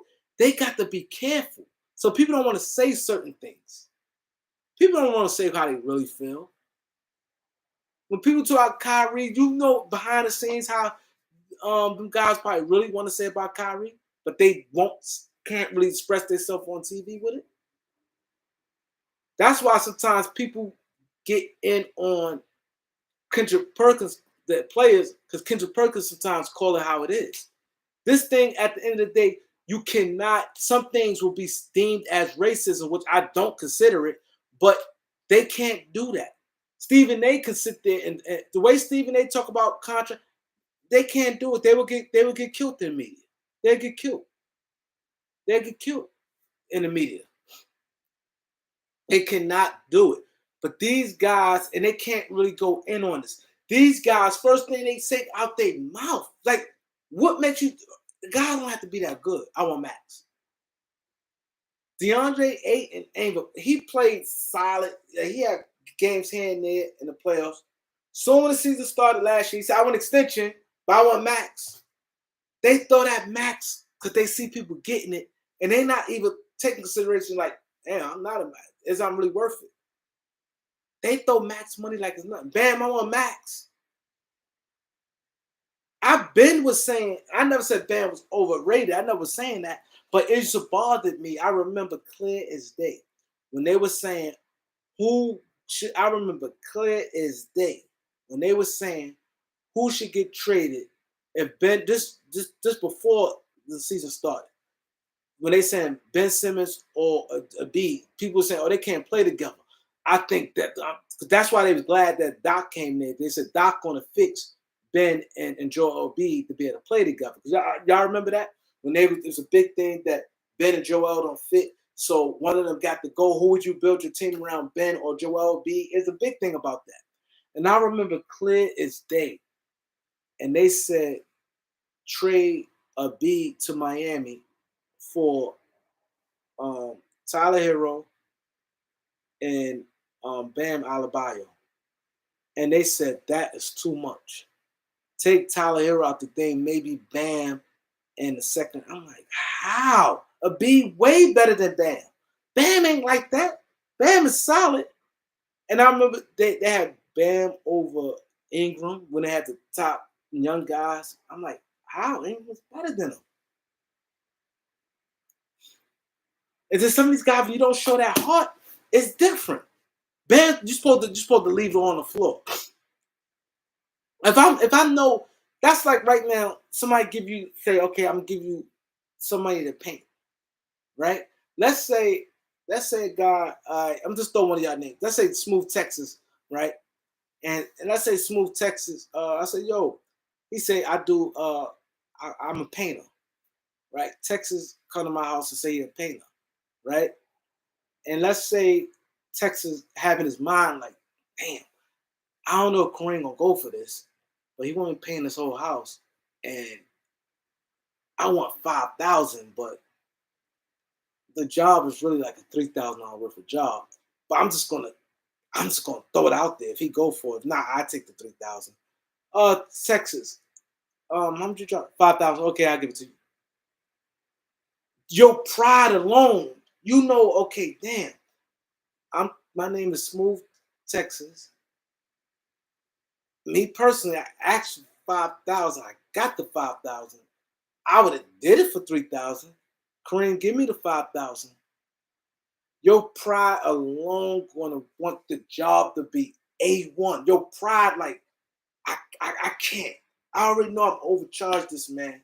I'm gonna do the best job I can do. If you're an NBA player and you getting max money, you got the most, this franchise, you got every penny. Why you can't leave it all on the floor? This is the problem I have with these players. Why can't you just go all out? That's why I'm not mad at Luka. People like, oh, Luka shot 28 shots. He went out with his gun blazing. Hard, and them guys tucking their tail, shooting 2 shots. I don't respect that. You're gonna have off games. You're gonna, here and there. But show the heart. Show that you want to win. Leave it on the floor. Leave it on the floor. When Kawhi hit that shot against the Sixers, when Kawhi and Jimmy Butler was going back, Jimmy Butler left every ounce on that court. Him and Kawhi was going back and forth. Kawhi hit that shot game 7 when he was in Toronto. Jimmy Butler and the Embiid was on the floor. You know why Jimmy Butler? He said, "I gave him my." When you give it your all, that's all. You did. You gave it your all. You gave it your all. These guys come back like this. Ain't man. Like, what are you doing? Get elbow. Get in somebody's face. Do what you got to do to get you going. If it take you getting it, if you know you level minded, I would take a 10. You know what get you going. This down third, Al Hawk. What's his name? Blocking your shot, Robert Williams. Give him an elbow. Let him jump in your face. You and him get into an argument. They break it up. Get out of here. Tech on Bam Adebayo. You fired up. You mad. You jumped in his face. He got in your face. He called you some names. Now you like, I'm going to kill mode. Now that energy, that anger, now when you get the ball in the post, you like this. You going up that extra aggression, and now you in your bag now. You in your bag. Now the fans see it. The guy next to you like, okay. Now his heart come up. I'm with you. Now he with you. Now you got 2 or 3 players riding with you. And now look what happens. The game's different. But if you keep tucking your tail, monkey see, monkey do, this other guy tucking his tail, he don't care. What's going to happen? Perfect example. Big game. Brooklyn Nets versus Philadelphia 76ers. Big game. It's a humongous game. Ben Simmons get traded for Joel Embiid. Ben Simmons get traded for James Harden. Big game. James Harden wants to leave. He's playing his former team. Ben Simmons sitting on the bench. A big game. Joel Embiid bringing it. Getting the ball, bringing it. Him and Kevin Durant, jaw to jaw. Beefing. Kevin Durant like, yeah. Kyrie picking up Harden like, what? You soft. He all in Harden grill. Picked him up from half court. Like, he can't guard me. Tyreek, F these guys. Can't guard me. Embiid bringing it. Embiid look back. The $30 million man Tobias. I don't give Tobias Harris pass. $30 million Tobias Harris. Regular face. Doing nothing. He ain't jumping. He ain't say nothing to Kevin Durant. Harden tucked his tail. Go back and look at that game. That changed the whole momentum of the game right there. The game was close. When Embiid and Kevin Durant got into it, Embiid see these guys ain't level up with him. It changed the whole momentum. It changed the whole momentum, man. When you know you got somebody riding with you, it's a big difference, man. Why you think guys is troublemaker, guys that's in games. This guy could be a stone cold punk. But he know he get in an argument with you, he could come back with 20 dudes. So he like this. He's confident. He walking around the club like this. He's moving and shaking. He feeling himself. He in the club. He get in an argument. I could come back with 20 guys. The same thing when you know you got dudes who riding with you. You getting that money, man. You got all you can get. You get all you can get. You don't treat the organization like that. Your name. You playing for the Heat. You playing for the last name on your back. Go out swinging. When the next day come, when y'all bumped and y'all lose, and the reporters start reporting, you don't want your name to be all in that. Overpaid, doing this and that. Now your name may be in trade rumors. You don't want to consider being soft. Lakers can't. The way Russ is going to be very expensive. Very expensive cutting them. It won't make sense to cut them. I wouldn't do it. I wouldn't do it for one. See, that's why I said the reason why I wouldn't cut no Russ. My pride alone. Because even though it might not be your fault, but as a general manager, you will look incompetent. You know why? Because he didn't get no injuries, right? So it's not like he suffered injuries, right? Yeah, he got a little older from his first stop to now. But you look at, okay, he's still the same Russ, and we know what happened in the season. So you look and you go, okay, when he left OKC for Chris Paul, we got a pick back, came our way, OKC. Then he go to Houston. Houston got a pick for taking on John Wall, and they getting Russ. Now in Washington, Lakers gave up a pick. Every stop gave up a pick to get Russ. Now he on his last year of his deal. You got to cut him. You couldn't trade him. So now you look at, you go, hold up. All these Sam Presti traded, got rid of him. Raphael Stone got rid of him. I keep forgetting on the Wizards. Forgot his name, but I know they general manager. I know him for a long time. He got rid of him. I can't get rid of him. I just bite the bullet, bring him back. At least you can sit there and say, I ain't get a good deal for him. But you cutting him, showing that you couldn't get it done. I would never cut him. I'm not doing that. I'm not cutting him. That would look bad on you as a GM. I couldn't sleep at night, me personally. I couldn't sleep at night. You cut him, and all the other people did the same. And now you got, remember I told y'all, aspiring contract is platinum. Look at the history of aspiring contract. People want that.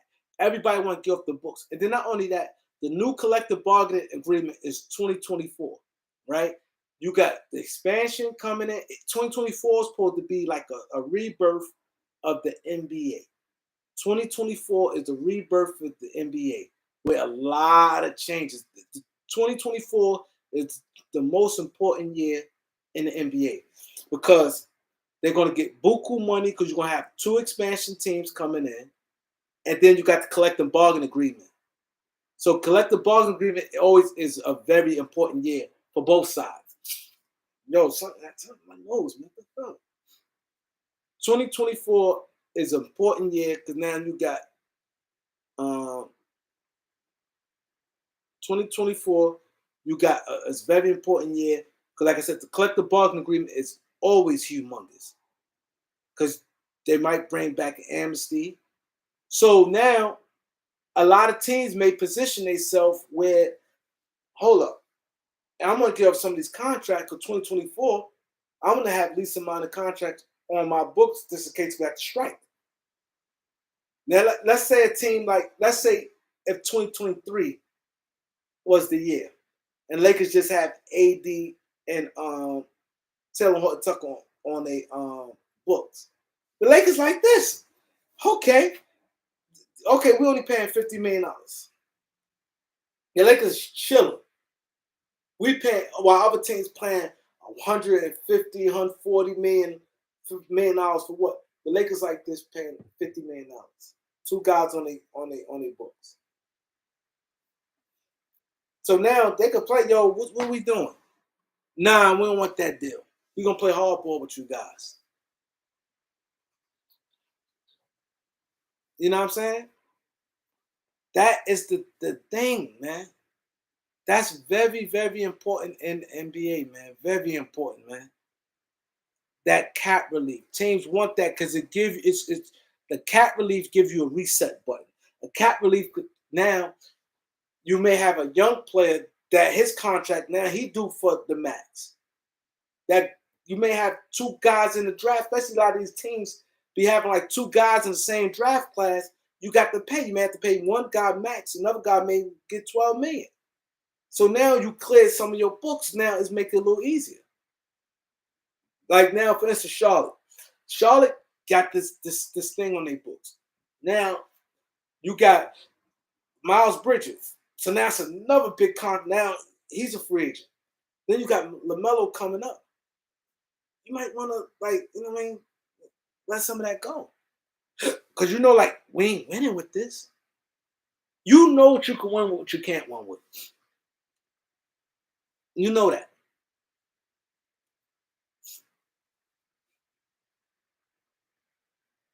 You know that.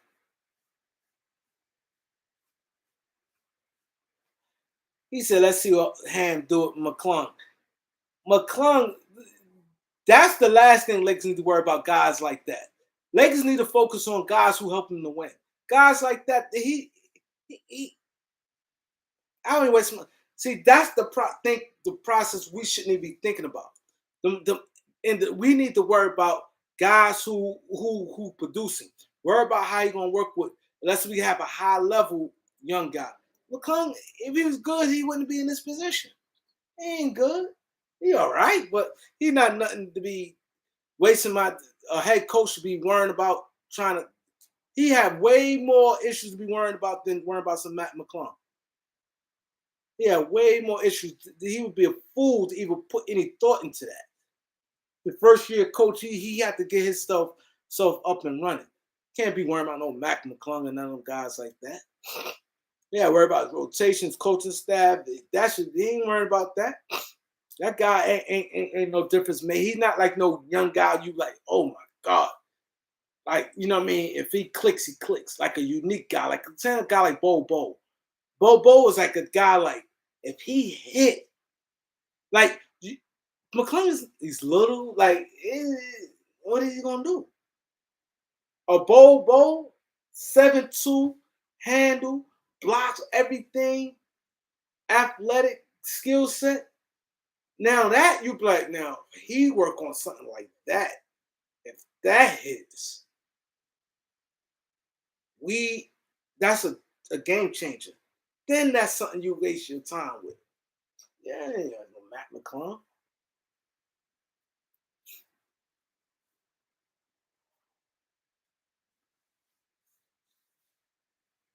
Oh, it's in Seattle and Vegas, and then they're gonna have to one team gonna have to go to the Eastern Conference.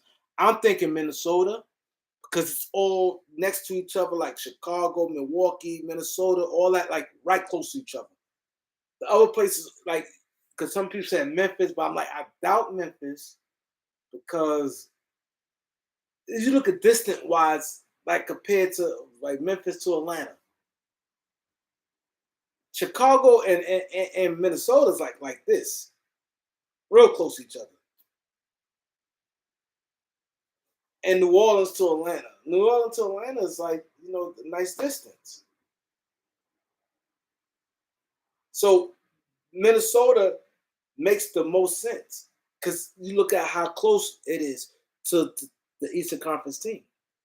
You got Chicago, Indiana, and Milwaukee, all that, and Minnesota, all that, like right there.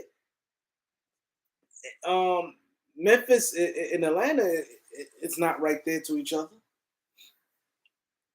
Memphis and New Orleans to Atlanta are not that close.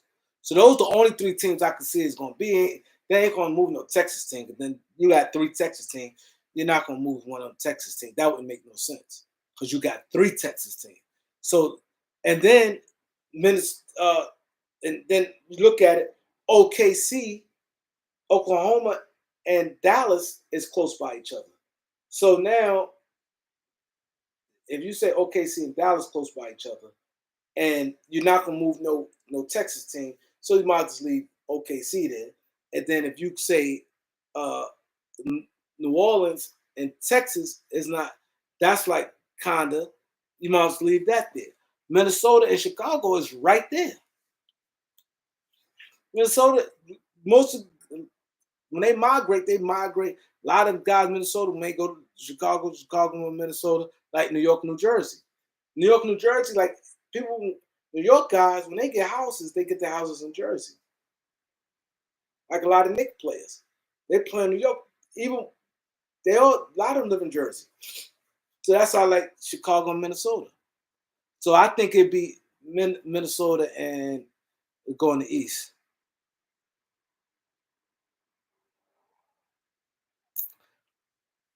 No, only one team go. Um, only one team will go, Eric, because it's how many teams in the NBA? 15. 15 is 30 teams, 15 each conference.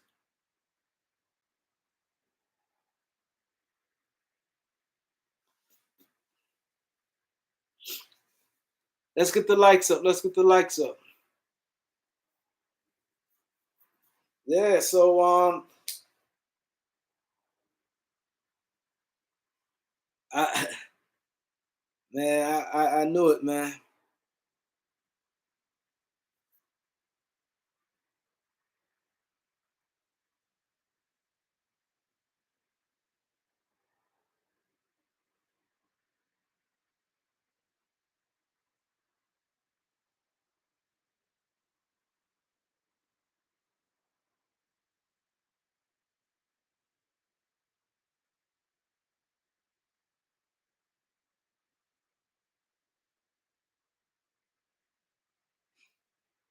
That's right. Hit the like button, my boy MBN Chan.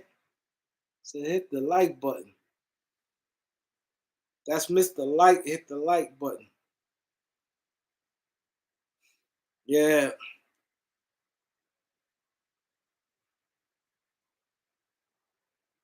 Yes, the next order of business is trading Russ. It's trading Russ.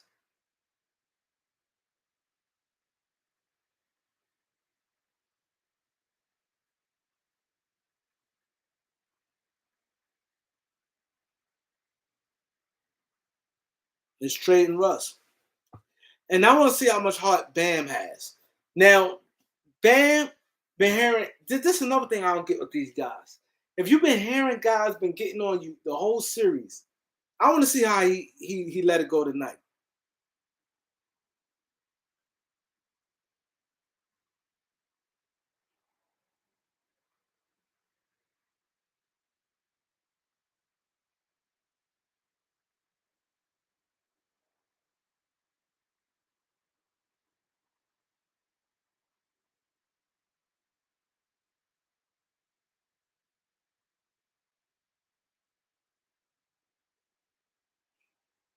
Yeah, Russ, the Lakers just have to see they just have to and the thing is before I go, because I probably want to come back and let you guys rock. I know some of you guys want to rock. So I'll probably let y'all rock at least an hour after the game. So I'm gonna get off now and let y'all rock after the game for at least an hour. Cause I'm you know what I'm saying? But I'm gonna say this, right? I'm gonna say this, right? What I've been saying since earlier about this what the Lakers got to do. The Lakers literally just have to be calm, be smart about Russ, and make the best move you can make. Don't take no injury history guy. And if you set on not giving up a pick unless it's worth it, stick to that. Don't let no fans, um, you know, scream, get rid of Russ at all costs. Just don't do that. Just don't do that. Just be smart. You just got to, because the thing is like this, man. I like I said, I hate getting down on Magic, but I just got to. And anything, and the thing that scares me with the Lakers, that you got Magic Johnson making decisions for you. And this what the things with Magic. To me, Magic just a nice guy. I think he know the game. Then the guy say he don't. The mistakes Magic, like God, like Magic got some head scratchers. Now, and Magic wants to the thing. This is the problem I have with Magic. Magic wants to be liked so much. I seen a lot of time Magic on TV say one thing and then somebody will say another thing. He'd be like, yeah, it kind of starts siding with the guy, might not really feel like Magic just seemed like he don't want no pushback. He want everybody to love him. Magic, I get that vibe from him. Reason why I say that because like he listened as okay, you're a basketball player. Magic started this. Oh, he listened. You played the game. Oh, stretch five. You need a stretch five. A stretch five. He listened to this garbage. You need a stretch five. Now, LeBron James coming down, drop, Zubac, boom. Zubac and LeBron was looking good. LeBron dropping it, Zubac catching it. Zubac was catching everything, laying it up, dunking, layup, dunking. Zubac and LeBron chemistry was building, crazy. You need a stretch five. Imagine listening to the noise. Why in the hell would you trade him for Mike Muscala? How? Zubac is playing. It's working. It works. LeBron dropping Zubac dimes, and it works. Go back and look at it if y'all don't remember. Zubac and LeBron was looking good. Why do that? You need to stretch five. Muscala is 6'10", Zubac is 7 foot. You need to stretch five. You got no. Zubac is a much better player than Muscala was back then. You get no picks or nothing. You just say, okay, Zubac, Mike Muscala. Why? That was the first mistake you made. Listen to, stretch five. Stop. These teams have to stop going with trends. I said, I did a video a couple days ago about this. Stick to basketball. It's the same game. Sometimes you got to oppose your will on the team. Don't let nobody tell you, you look at your roster, you got 2 shot blockers. You don't, they not 3-point shooters. So you just say, oh man, so we don't have that. So these guys not good, so we might as well not play them. No, use them. You have to learn to use your strength. Your strength. That's like a guy like Grant Williams and PJ Tucker. Them guys, PJ Tucker, 6'4". He played power forward. How? He used what he can do. His strength, his lower body strength, his heart and strength. The same thing you got to figure out. You're getting millions of dollars. You got all them coaches. Them guys shot blockers. They jump out the gym. Okay, they not stretch five, but I want you to come off a pick and you throw that ball up, them guys can catch it. But they not stretch five. Listen, the NBA court is the same size it was 25 years ago. The same size. Guys been getting to the rim. My thing, I don't get, PJ, guys been getting to the rim. You had Russ been getting to the rim. You had Jason Kidd. You have Kobe Bryant, Dwayne Wade. You have Paul Pierce, whoever. Guys from 20 years ago. When the game where you had a real center, a real power forward, a real small forward. You had 7 foot, 6'10", 6'7", 6'6",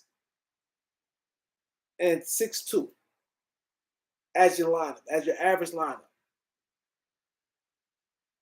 And your 6'10" guy was a guy staying down low, not shooting no jump shots. The 7 foot guy was staying down low, shooting jump shots. Kevin Johnson was getting to that basket. Mitch Richmond, get to that basket. Ross Strickland was getting to that basket. The court is the same size. So how come, okay, I have a point guard, a 2, a 3, and my power forward, he's staying out there shoot jump shots. Why I need a center to shoot jump shots? To open the lane for guys to get to the basket. If guys was getting the basket 20 years ago, when you had a 7 foot guy standing down in the paint, you had a 6'10" guy standing down in the paint, and these guys, the same guys was getting to the basket, Ross Strickland, point guards and stuff, getting to the basket. Why I got to have why all 5 players got to stand out there shooting jump shots, low percentage shots. See, this is the problem people have. And as I said, when they overthink things. LeBron James dropping dimes to Zubac. That Zubac and Braun thing was becoming something. Braun was coming down, Zubac, boom. Easy, high percentage shot. Magic, hear it, listen to the wee lead. Oh, you need stretch centers, stretch five, stretch five. You listen to the lead, oh, we need to stretch five. If the Browns get into the rim in 2002, 2003, 2004, why he can't get to the basket now? Why these guys can't get to, why all of a sudden the court is the same size, why they can't get into the basket now? So with that being said, why did you trade Zubac for Mike Muscala? What was your reason? No reason. Then another thing I don't get what Magic Johnson did. You had a 6'10 Mo Wagner, right? That's a senior in college. He played all 4 years in college. Mo Wagner, senior. He went to Michigan, 6'10. Now, you put Mo 6-7 years ago, Mo Wagner is powerful. He won't even sniff playing the center.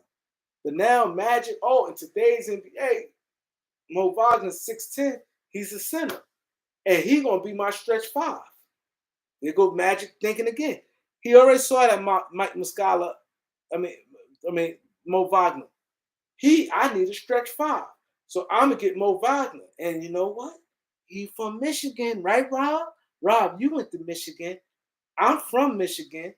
And I went to Michigan State, Rob. It's a Michigan connection. Rob, he went to your Automata, and I'm a Michigan guy.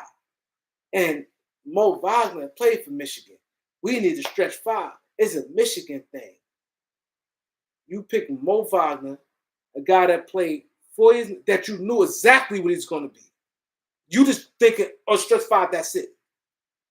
You had a unicorn, a guy in Mitchell Robinson, who was one of the top high school players in the nation. One of the top high school players in the nation. A guy couldn't play college for other reason. Into the NBA. Y'all seen Mitchell Robinson workouts? Mitchell Robinson, 7 foot. Oh, damn, he's the fastest guy. They say the fastest guy in the draft at 7 foot. You know what I mean? Blocks everything. Yo, his highlights with the Lakers. He was sitting there jumping off the opposite foot for almost half court. Boom, dunking. Crossover, step back, shooting. He doing all this magic. Mitchell Robinson doing all these things in our workout. You seeing this up close. He's a mystery. He's 19 years old, upside out the roof. His upside is tremendous. Upside tremendous.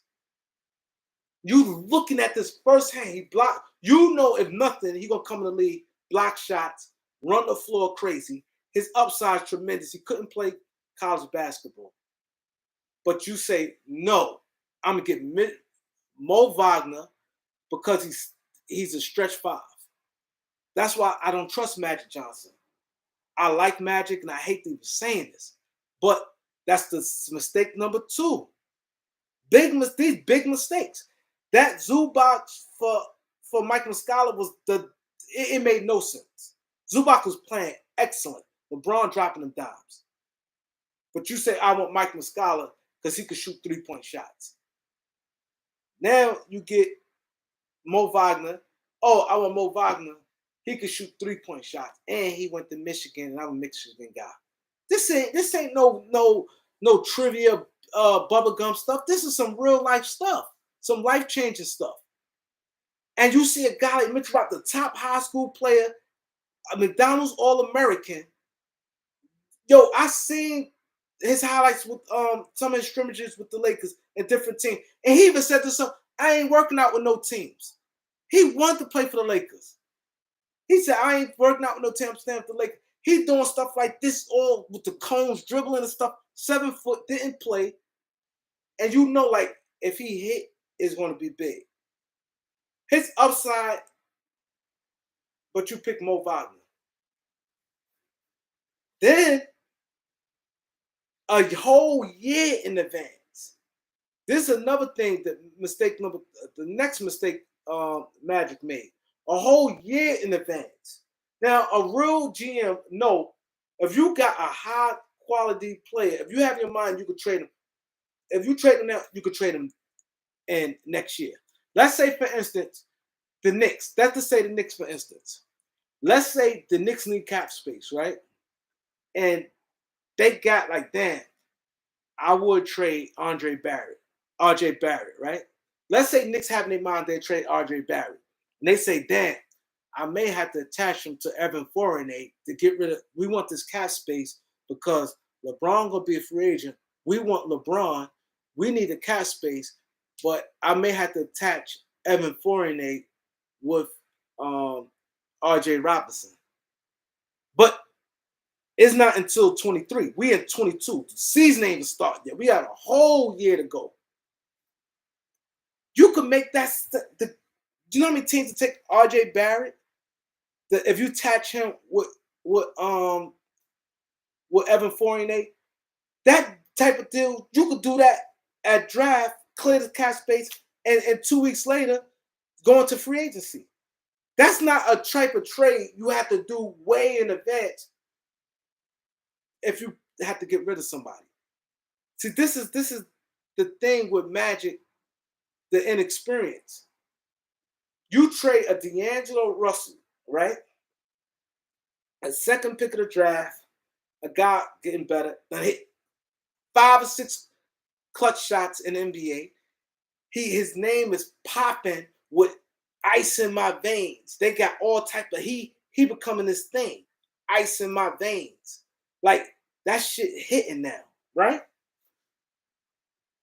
21-year-old guy played good in 2 years. He's been in the league so far. 2 years he played good. 15, 6 or 7 assists, clutch shots, getting better. You know what I mean? You know, second pick of the NBA draft.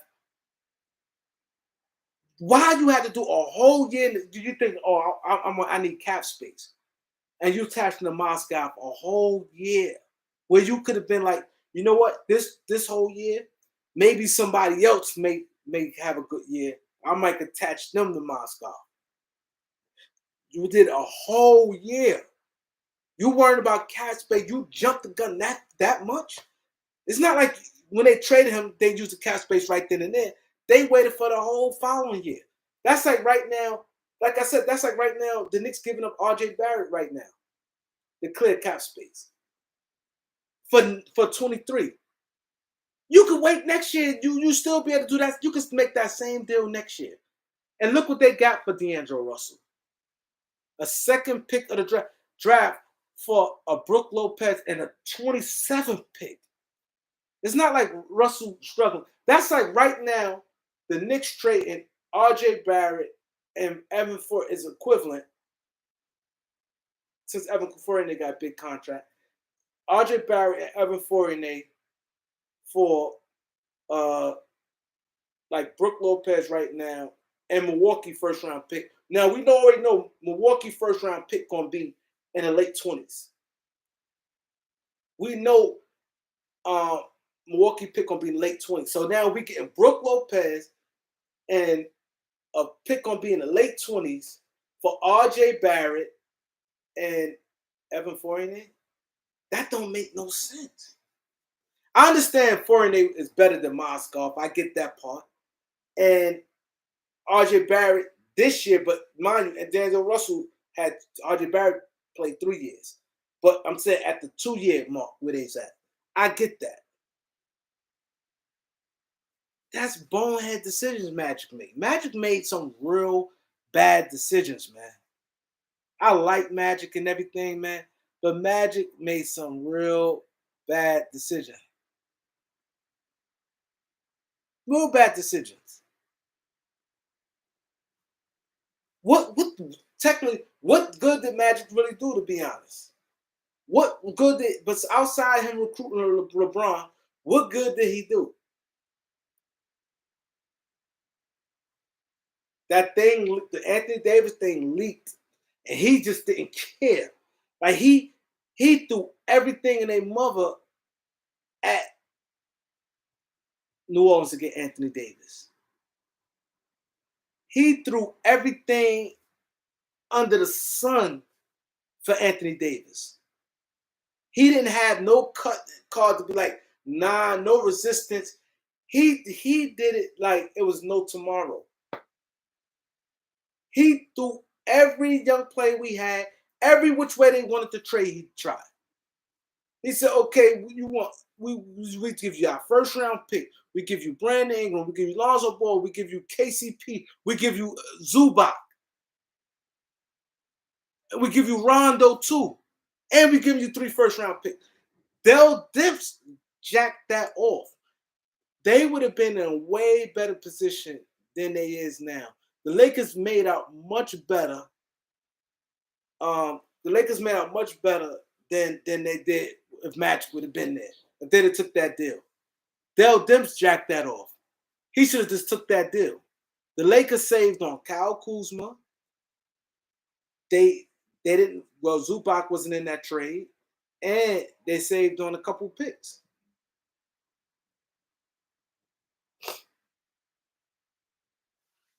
Let me read some of y'all comments. Who in the building? All right, who in the building? I got James. He said, "What happened? Anywhere it goes, okay." Kato, what's good, Kato? Doc, what up, Doc? He said, do I like the Darvin Ham signing? Yeah, Darvin Ham is cool. It's cool. Like I wanted Mark Jackson. So after Mark Jackson, Darvin Ham cool. And it seemed like a lot of these new coaches, the trend now, like I told people from the gate, as a coach, I know Darvin Ham as a player. I don't know much about a coach, but I hear good things about him. And a lot of these new coaches lately been doing the right thing. I'm not crazy about it, like I've been saying, because I don't know much about Darvin Ham. So I'm not gonna sit here and pump fake like, oh, Darvin Ham. But I didn't want no Kenny Atkinson because I don't think he could handle like LeBron and them. I didn't think Bron and them would listen to Terry Stotts, even though I think Terry Stotts is a solid coach. And I think they probably respect Darvin Ham a little more. So I know that's very important when it comes to players.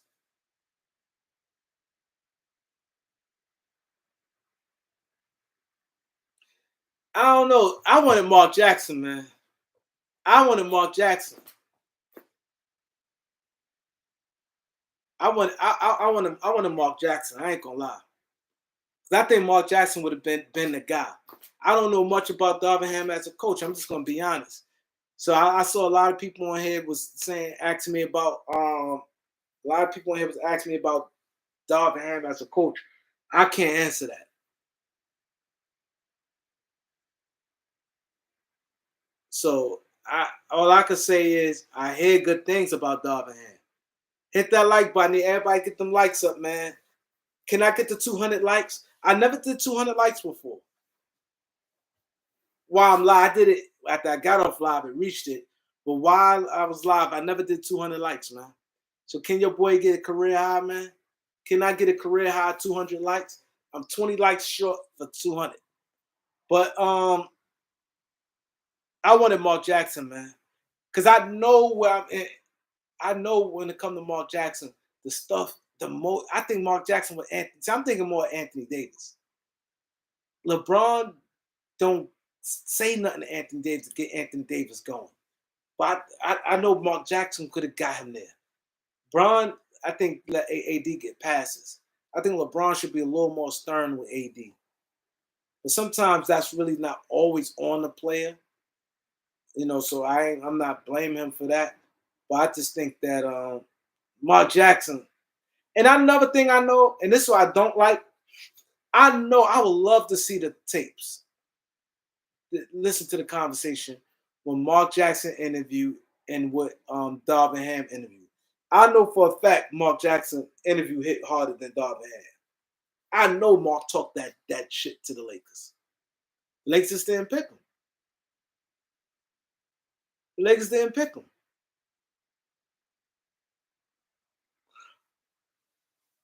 He said Harden for Westbrook.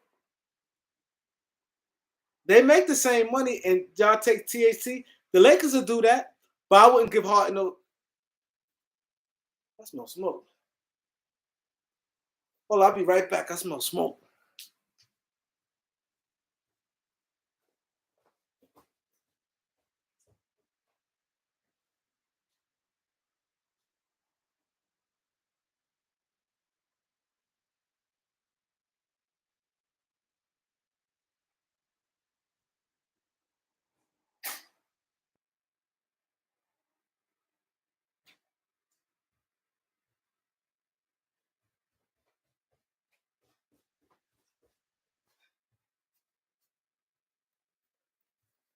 It must have come from outside. I got the window open.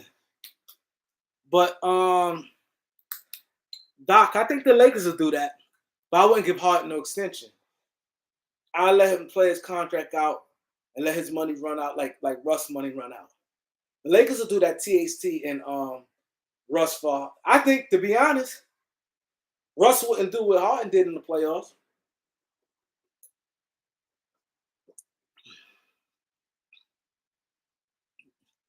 Yeah, I think because I'm about to close this window.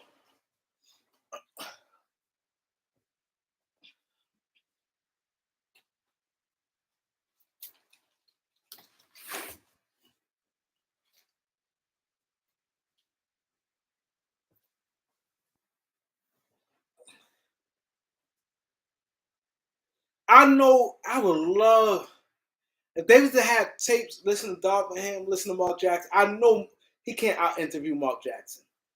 I listen to Mark Jackson, and not just him doing an interview. You can imagine trying to get a job. Wow, somebody liked it, then unliked it. Really, people doing that? I had 182, and now I went to 181. Yo, people is crazy. I don't know what's wrong with people.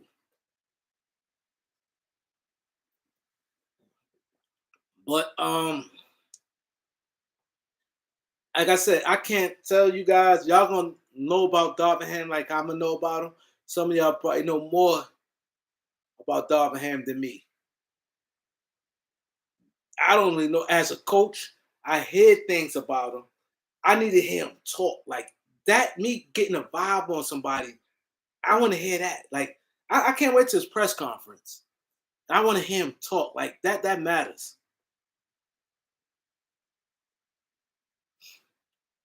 I think they gave Ham the job over Mark Jackson because I think that Mark Jackson allegations. Cause and it's bad because I start seeing again, they saying that he made some more. It started keep coming up, man.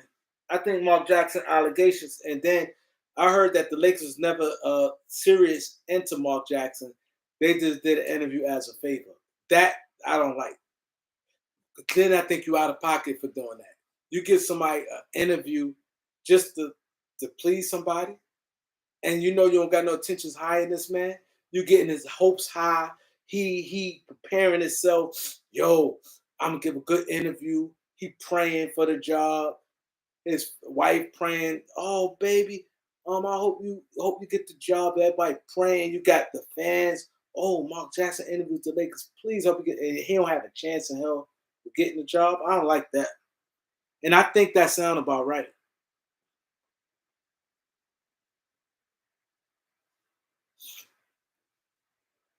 He said, "Come on, give me a break." Who that?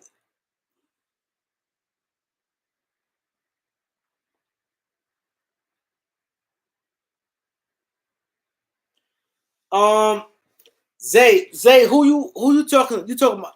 I'm trying to see who Zay talking about because I'm reading all Zay comments. I'm kind of confused. I don't. Maybe he talking about somebody else. Because Zay right here said, "I said just got off. So what is so?" And then his next comment, Zay said, "Come on, give me a break." I don't know who you talking to. Who you talking about, Zay? I don't get. He said he just got off.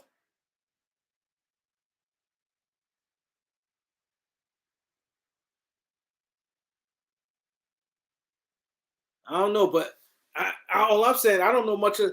I'm not knocking Darvin Ham. Like I don't have a problem with Darvin Ham getting a job. I'm cool with that. I'm cool with him getting a job, but I would rather Mark Jackson. And I said I was going to keep pushing Mark Jackson until we get a coach.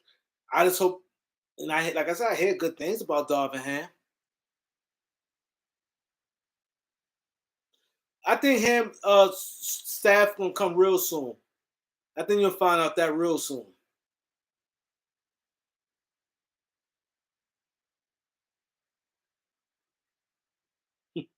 He said LeBron could push around. The Heat winning. I don't want. I ain't even watching. I don't want to jinx the Heat. I hope the Heat win. I can't stand Boston. He said you signed Coach LeBron push around. One thing, Darvin Ham don't strike me as nothing soft though. Darvin Ham don't strike me as nothing soft. Darvin Ham was always one of them strong, like big neck, big face, thick legs. He was like always like that. There ain't nothing soft about him. Yeah, Ham never was. He's small. He like 6'5", but he's like 250. He like this. There's nothing soft about him. There's nothing soft about him. I tell you that. There's nothing soft about Ham.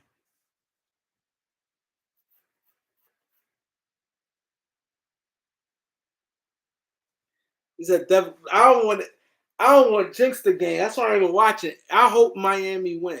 The Derek White saving. Miami is overrated, man. Miami is overrated. And if Bam don't have a good game, I don't want to hear nothing. If Bam don't have a good game, I don't want to hear nothing. Because I remember clear as day, they were trying to put Bam on Bam. Darvin Ham not no 6'7". Ham is not that tall. Y'all don't go by all the time when you see somebody listed at. Ham is not no 6'7". You're gonna see when he coaching, and you're gonna see him next to LeBron. You're gonna see how much taller LeBron is over Darvin Ham. Darvin Ham is not no 6'7". Darvin Ham is legit 6'5". And you're gonna watch you see LeBron. LeBron's what 6'8", and you're gonna see LeBron over him like this. And when you see who else, if you see who else on the Lakers, if you see THT, you're gonna see him and THT like this if they standing next to each other, or him and Russ. Exactly. He's like a PJ Tucker. He's exactly.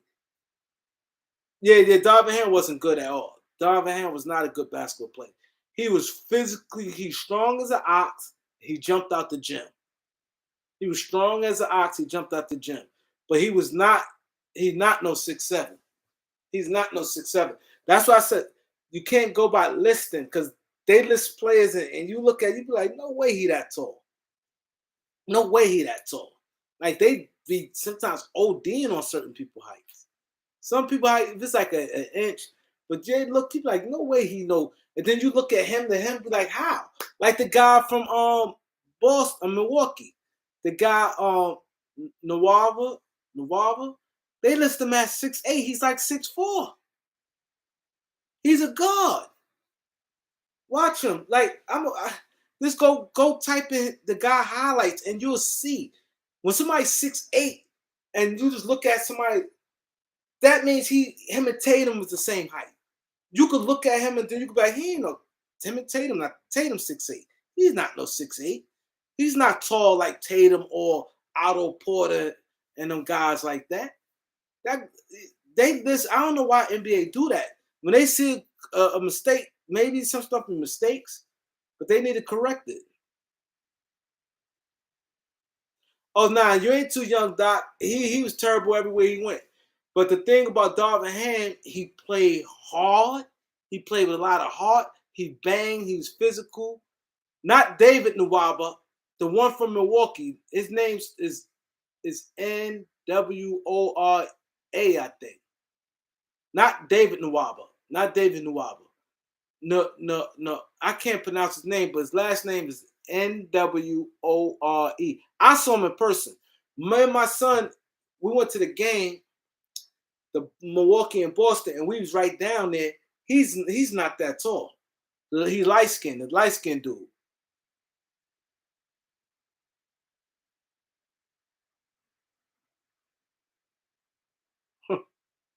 He said, Jordan, Jordan Noir. He not no 6'8". No way he no 6'8". No way. Go. Anybody right now, go look at his highlights and think about. You could look whoever he on the court, whatever highlights he is. Think about Tatum, Ingram, them guys 6'8", Paul George and 6'9". Think about them guys there. He's nowhere near them guys. LeBron and guys like that.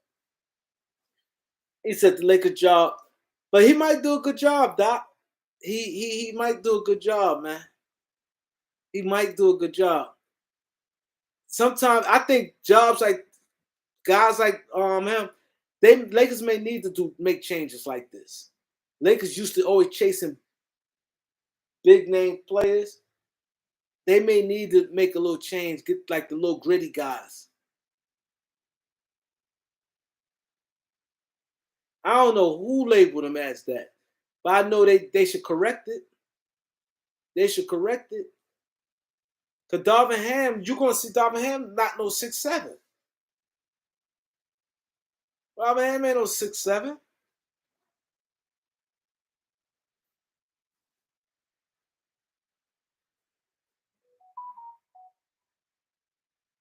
D Bonner was good, bro.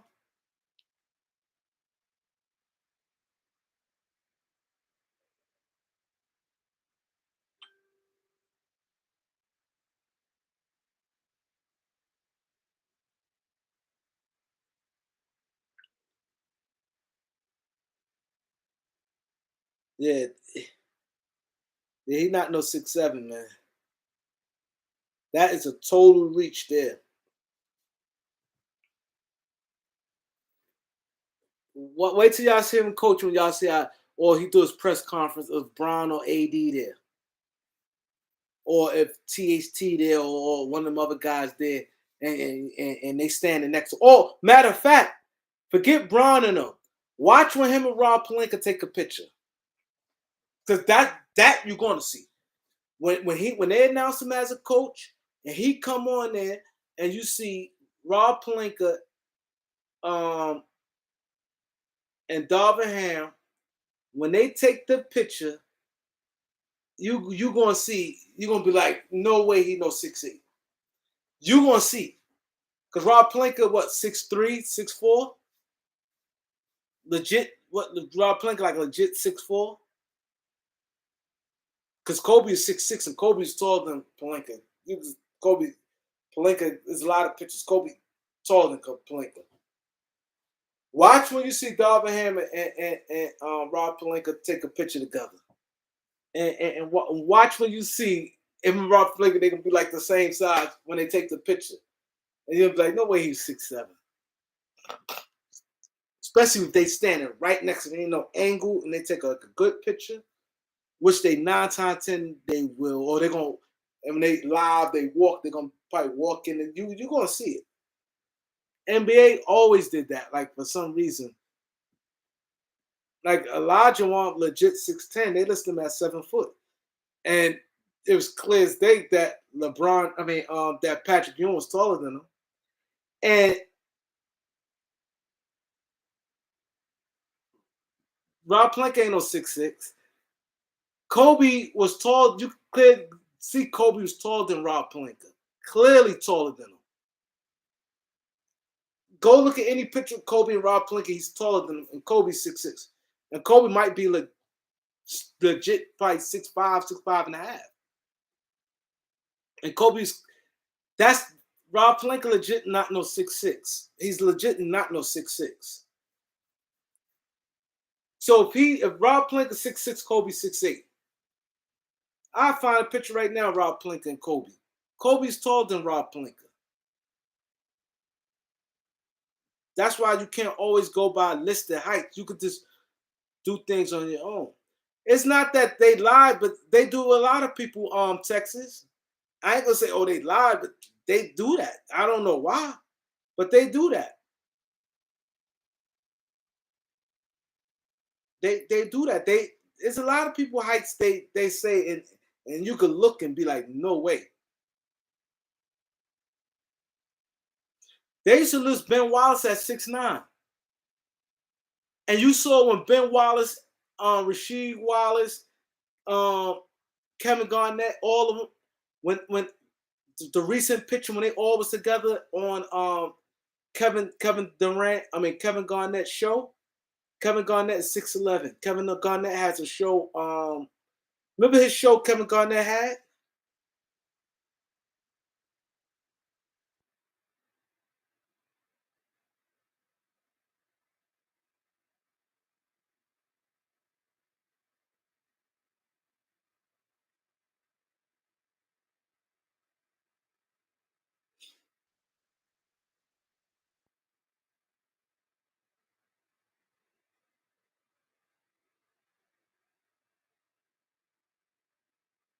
This like one picture, you clearly can see Kobe taller than him. You can see Kobe taller than him. Let me show you another one. I'm not saying he's towering over him, but he's taller. It's another picture. You clearly can see Kobe taller than Pelinka. Clearly can see he's tall. And then I saw them together plenty of times. You clearly can see Kobe taller than him. And Kobe might be a legit 6'5". I'm not saying Pelinka's short, but Kobe might be legit 6'5" and a half or something. They both can't be the same size and both be 6'6". Yeah, it's like 2 inches. That's what I'm saying. They boost people heights up. Some people height they don't boost up, and some people they just leave it the same. They had Ben Wallace at 6'9", and you clearly could yo Kevin. Let me go to that picture. I'm gonna put Kevin Garnett, Ben Wallace, and Rasheed Wallace when they all was together on Kevin Garnett's show. I yo he might be 6'6". I'm gonna go to it.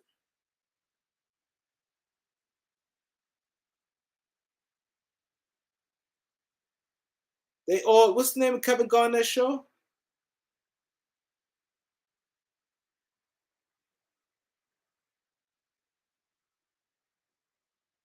This show right here. See, they all sitting down right here, but I'm trying to get a picture of them standing up. That show, Kevin Garnett show. If I get a picture of them stand, yo, it was crazy. They all took a picture together.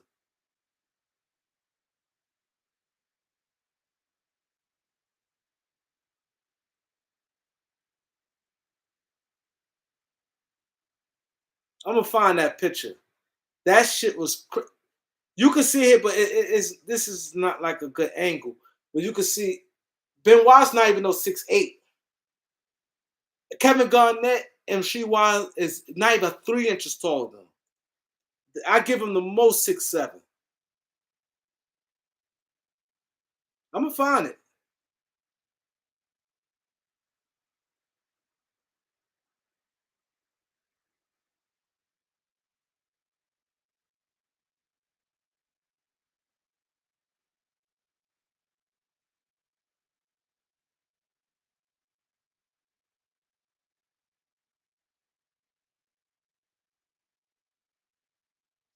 This him and Draymond Green right here, same size. And we all know Draymond Green ain't no 6'8". This him and Draymond Green right here.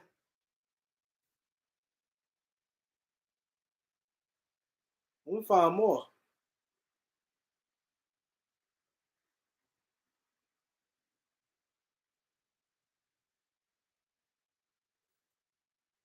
Ben Wallace and Draymond Green right here. Ben Wallace and Draymond Green.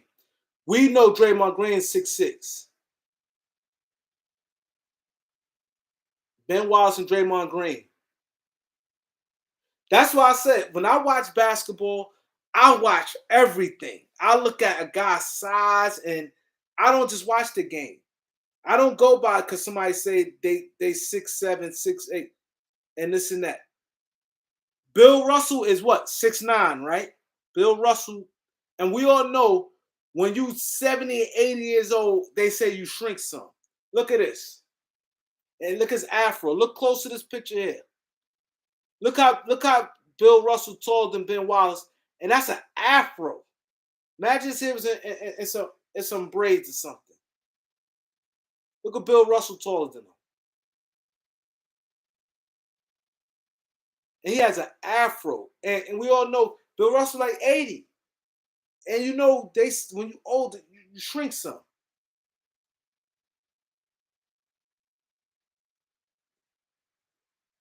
Ben Wallace, that's what I said, 6'7" is being nice. They boost some people heights up, some people they don't. Some people, I don't know why they do it, but a lot of times it happens.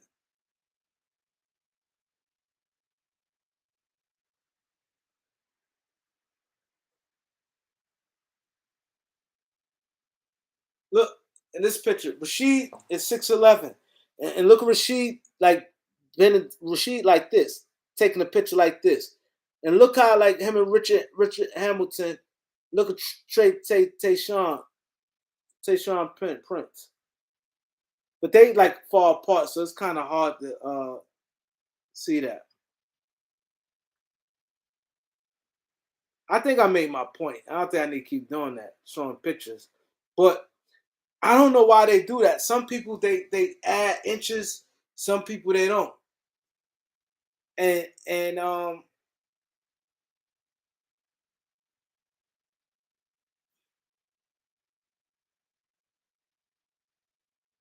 this gonna make y'all laugh. This gonna make y'all laugh right here. This Andre Drummond, Ben Wallace, and Rasheed Wallace right here. Celtics up 3. Since I said Miami is trash. Celtics ain't gonna lose now. They did that comeback. Look at this. Andre Drummond is 6'10". Andre Drummond is 6'10". Look at Andre Drummond. Look at Rasheed Wallace, Andre Drummond, and Ben Wallace. Look at that.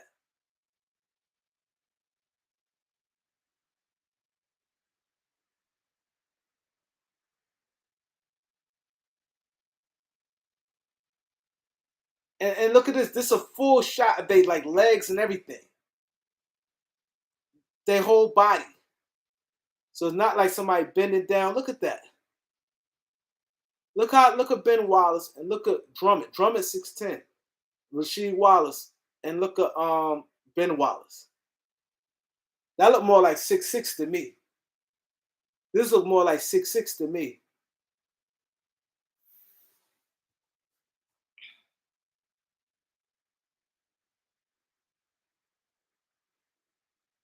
I prove my point, but the point I'm making is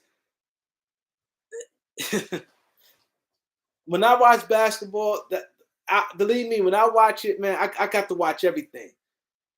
Someone correct someone's size, and you know the body strength. I don't know. I get crazy like that. I'm a basketball fanatic. That's why when I watch something and when y'all hear me talk about play, I'm not being disrespectful. I'm not have no ulterior motive. Like people be like, "Oh, you don't like Alex Caruso." It's not that I don't like Alex Caruso. I don't have a problem with Alex Caruso. My issue was um I hated when the media and people was making him more than what he was. Now, if you evaluate Alex Caruso the right way, you would never heard an issue about me. You would have never heard me say anything about Alex Caruso.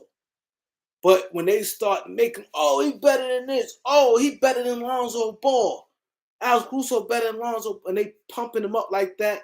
Oh, he's a tremendous defensive player.